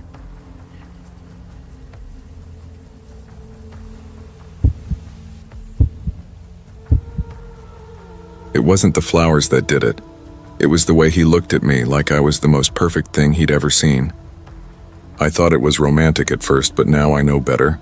Ryan Hale had a way of making you feel like you were everything he wanted. And then slowly, quietly, he showed you what he wanted you to be. I'm Lena Porter, 25 years old, and I'll never forget the day I met him. The way his smile caught my attention from across the cafe, how his laugh seemed so genuine, so effortless. There was something magnetic about Ryan that day. He was just a florist owning a small flower shop downtown. But he had this charm, this warm energy that made everyone around him feel like they were the center of his world. I was drawn to him like a moth to a flame. Our first dates were everything I had dreamed of. Slow walks through the park, quiet dinners at dimly lit restaurants, long conversations about life and dreams. He was easy to talk to, always asking about my day, always listening with such intensity like my every word mattered. I told myself I had found the one, the man who saw the real me, who understood me in a way that no one ever had. He made me feel special, important. It was intoxicating. He showered me with flowers, always bringing roses, lilies, and tulips to my apartment. At first I thought it was sweet, the kind of gesture any loving partner would make. He said the flowers represented me. Perfect, beautiful, just like the blooms, he would say. But beauty, as I would learn, isn't always a gift. It can be a curse. One night everything shifted. We were in his shop, a quaint little place with bright windows and a sweet floral scent that always made me feel at home. I loved the shop, loved how it felt like a refuge from the world. But that day Ryan was off. He was handling the flowers more roughly than usual, his face tense, his jaw clenched. "Ryan, are you all right?" I asked, my voice soft, but he didn't respond right away. He was holding a bunch of tulips, beautiful, vibrant tulips that had started to wilt under the hot lights. Ryan's fingers gripped the stems a little too tightly, and before I could say anything, he threw them down onto the counter, his face contorting in frustration. "They're ugly," he spat, as if the flowers had betrayed him. "So ugly," he repeated as though the word itself was poison. "Ryan, stop," I said, my heart pounding in my chest. "What's wrong with them?" He looked up at me, eyes wide, something dark flickering in them. "They're ruining everything. Ruining the arrangement. You wouldn't understand." The word sent a chill down my spine. I tried to laugh it off, but the tension in the air thickened and I felt the weight of his anger pressing down on me, suffocating. His hands trembled as he moved to grab more flowers, as though the entire world depended on these little blooms being perfect. I tried to shrug it off, but the unease lingered, like a shadow that wouldn't leave. In the days that followed, the cracks began to show. Ryan's obsession with perfection, with beauty, started to grow more pronounced. His compliments became laced with undertones of control. "You'd look even better without all that makeup, Lena," he'd say, his voice sweet but edged with something else. "You don't need to hide behind it." I laughed it off, but the smile never reached my eyes. His words stuck with me, like the scent of flowers that clung to my clothes. His need for me to be perfect, for me to be beautiful, his way became suffocating. His texts began to get more frequent, more demanding. "Where are you? Why didn't you respond? You shouldn't wear that dress. It makes you look too casual." I felt myself shrinking. Every day it became harder to breathe, to be myself. Ryan didn't see me for who I was anymore. He saw a canvas, a blank slate for his own idea of beauty, and it wasn't enough. Nothing was ever enough, but I convinced myself it was love. That's what he told me, right? That this was what love looked like. Wanting the best for me, wanting to shape me into the person I was meant to be. I wanted to believe him. I needed to. And then came the day everything changed. The day I realized who Ryan truly was. We were at his apartment that night, the soft glow of candles casting shadows on the walls. He was sitting across from me, his eyes dark and focused like he was studying me. There was something in the way he looked at me that made my skin crawl. A strange hunger in his gaze. I felt it before he even spoke. "Lena," he said, his voice low, almost intimate. "I think it's time we take things to the next level." I froze, unsure of where he was going. I opened my mouth to say something, but before I could, he leaned in, his hand brushing my arm. "You know, we've been through so much together. I think it's time you realize just how much I care about you. I want to help you be perfect. I want to fix you, Lena. Make you the best version of yourself, the way you're meant to be." I pulled away, my heart racing, the unease settling deep in my stomach. "What are you talking about?" I whispered, panic bubbling in my chest. "You don't see it yet, but you will," he said, his eyes wild like a man obsessed. "You'll understand once you stop hiding from yourself." The room seemed to shrink around me. The air felt thick, suffocating, and I couldn't breathe. I tried to stand, but before I could, Ryan grabbed me. His hand was cold and forceful, pulling me back toward him. "You can't leave," he growled, his voice harsh. "I won't let you go." "Ryan, stop!" I cried, struggling against him, but he was too strong. The room spun as his grip tightened around my arm. I tried to break free, but my body felt like lead. That's when I saw it. The knife. I don't know how I saw it, but I did. It was on the counter, the sharp edge catching the light. My heart stopped, my mind raced. I had to get away. I had to survive. With a surge of strength I didn't know I had, I pulled away from him, darting toward the knife. Ryan screamed at me, but I didn't stop. I grabbed it, my hand trembling, and with everything I had, I plunged it into his side. The shock on his face as the blood poured from him was the last thing I saw before I ran. I don't remember much after that night. The sirens, the police, my friends. It was all a blur of questions, of faces, of disbelief. I was in shock, numb, trying to process what had happened. I thought I was free. I thought I'd escaped. But that was the thing about Ryan, he never really left. He was there in every corner of my mind, in every flower, in every fleeting thought. And then the news came. 2 years later, after everything, I heard his name again. Ryan had been released early for good behavior. The police said he was rehabilitated. He was getting a second chance. I knew better. I was right to be afraid. The news hit me like a punch to the gut. I couldn't breathe. I thought I was safe.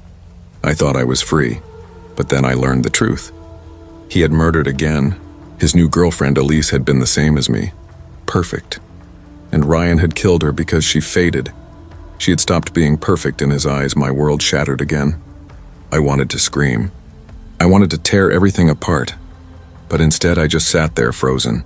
I could still hear his voice in my head, still feel his hands around my throat, still see his eyes.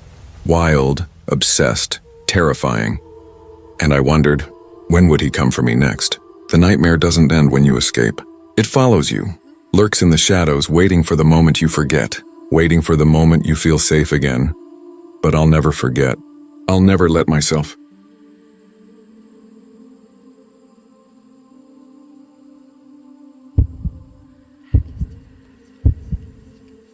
I was 11 the first time I understood that some fears never fade. They only grow, twist, and fester, hiding in the cracks where you least expect them. It started as any typical school trip.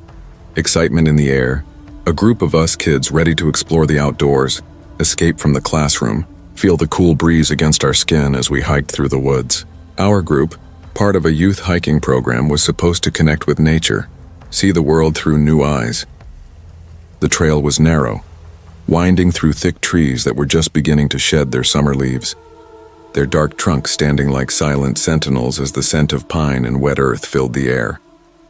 I was walking behind the rest of the group, chatting with my best friend Jenna, when we stumbled upon something unexpected, an old restroom tucked off the side of the trail, barely visible through the underbrush. At first I thought it was just a maintenance shed, but as we drew closer I could see it clearly, its roof sagging, paint peeling off the walls, leaving the building looking like something out of a forgotten storybook. It wasn't part of the trail, not really, just an abandoned structure that didn't belong. But curiosity, as it often does, took hold. "Does anyone even use this?" Jenna asked, squinting at the building. "Doubt it," I replied, stepping closer, my sneakers crunching against the dry leaves on the ground. Something about the place felt wrong, though. The air around it felt stagnant, like the building had been holding its breath for too long, waiting to be discovered. The woods around it seemed quieter, the usual sounds of rustling leaves and chirping birds muffled by the oppressive silence that surrounded the building. "Let's check it out," I suggested. Jenna hesitated for a second, but followed anyway. There was no one else around, and for a moment it felt like we were the only ones in the world. The door creaked when I pushed it open, the sound loud and sharp, as if it had been waiting to be heard. The interior of the restroom was worse than I expected, dark, damp, and reeking of mildew. There was something else too, something metallic in the air that made my stomach twist. The walls were covered in grime, and the floor was wet and sticky beneath my shoes. It wasn't a place I'd ever want to be trapped in. I stepped in, glancing around. The dim light that filtered through the cracked windows cast everything in a dull, sickly glow. The scent of rot hung heavy in the air, making my eyes water. My stomach churned, and I immediately regretted stepping inside. "Ugh," Jenna murmured, covering her nose with her sleeve. "This place is disgusting." I nodded, already moving toward the exit. But then Jenna gasped. I turned to see her standing in front of one of the stalls, her hand over her mouth. Her eyes were wide with terror. "Jenna, what is it?" I asked, my voice trembling with unease. She didn't answer right away. She just pointed toward the farthest stall, and when I looked, my blood ran cold. There, slumped against the wall of the stall, was a body. I froze. For a moment, my mind refused to comprehend what I was seeing. I thought maybe it was a prank, maybe some kind of mannequin or a Halloween decoration that had been left behind. But as I stepped closer, the reality of it hit me. The body was real, and it was rotting. The flesh had begun to decompose. The skin a sickly shade of gray with patches of green that indicated how long it had been left there. The face was unrecognizable, distorted with decay. The eyes were open but lifeless, empty. The stench of death filled my nose, overpowering everything else. My stomach lurched and I felt bile rise in my throat. "Oh my God," Jenna whispered, her voice shaking. I wanted to scream, to run out of there, but my body was frozen, rooted to the spot. I couldn't take my eyes off the body. I couldn't make sense of it, and then the door slammed shut. The noise was so loud it was as though the world had just collided with itself. The sharp crack of it echoed through the space, bouncing off the walls, reverberating through my skull. I jumped, my heart pounding in my chest. "Jenna!" I yelled, pulling on the door handle, but it wouldn't budge. It was locked. It was locked from the outside. Panic rose in my throat. I banged on the door, shouting for help, but the sounds of my voice felt muffled, swallowed up by the thick air in the room. The walls felt like they were closing in on me. My chest tightened. I tried the door again, pushing with all my strength, but nothing. It was hopeless. I could hear Jenna crying softly, her body trembling beside me. Her voice was muffled by the sound of my own heartbeat in my ears. I could feel the cold sweat running down my back. My breath came in shallow gasps, and all I could think was, "I need to get out of here. We need to get out of here." The faint sound of water dripping echoed through the silence. Drip, drip, drip. It was the only sound in the room, and it was driving me mad. I looked at the body again, my mind refusing to understand what I was seeing. And then I heard it, something scuttling across the floor in the far corner. A sound too soft to be footsteps, but unmistakable. Something was moving in the shadows. I didn't want to look. I couldn't, but my eyes betrayed me. My gaze flicked to the corner of the room, and for a moment I thought I saw something. A shadow, a shape. Then the door clicked. I didn't move. I didn't breathe. I didn't want to know what was happening.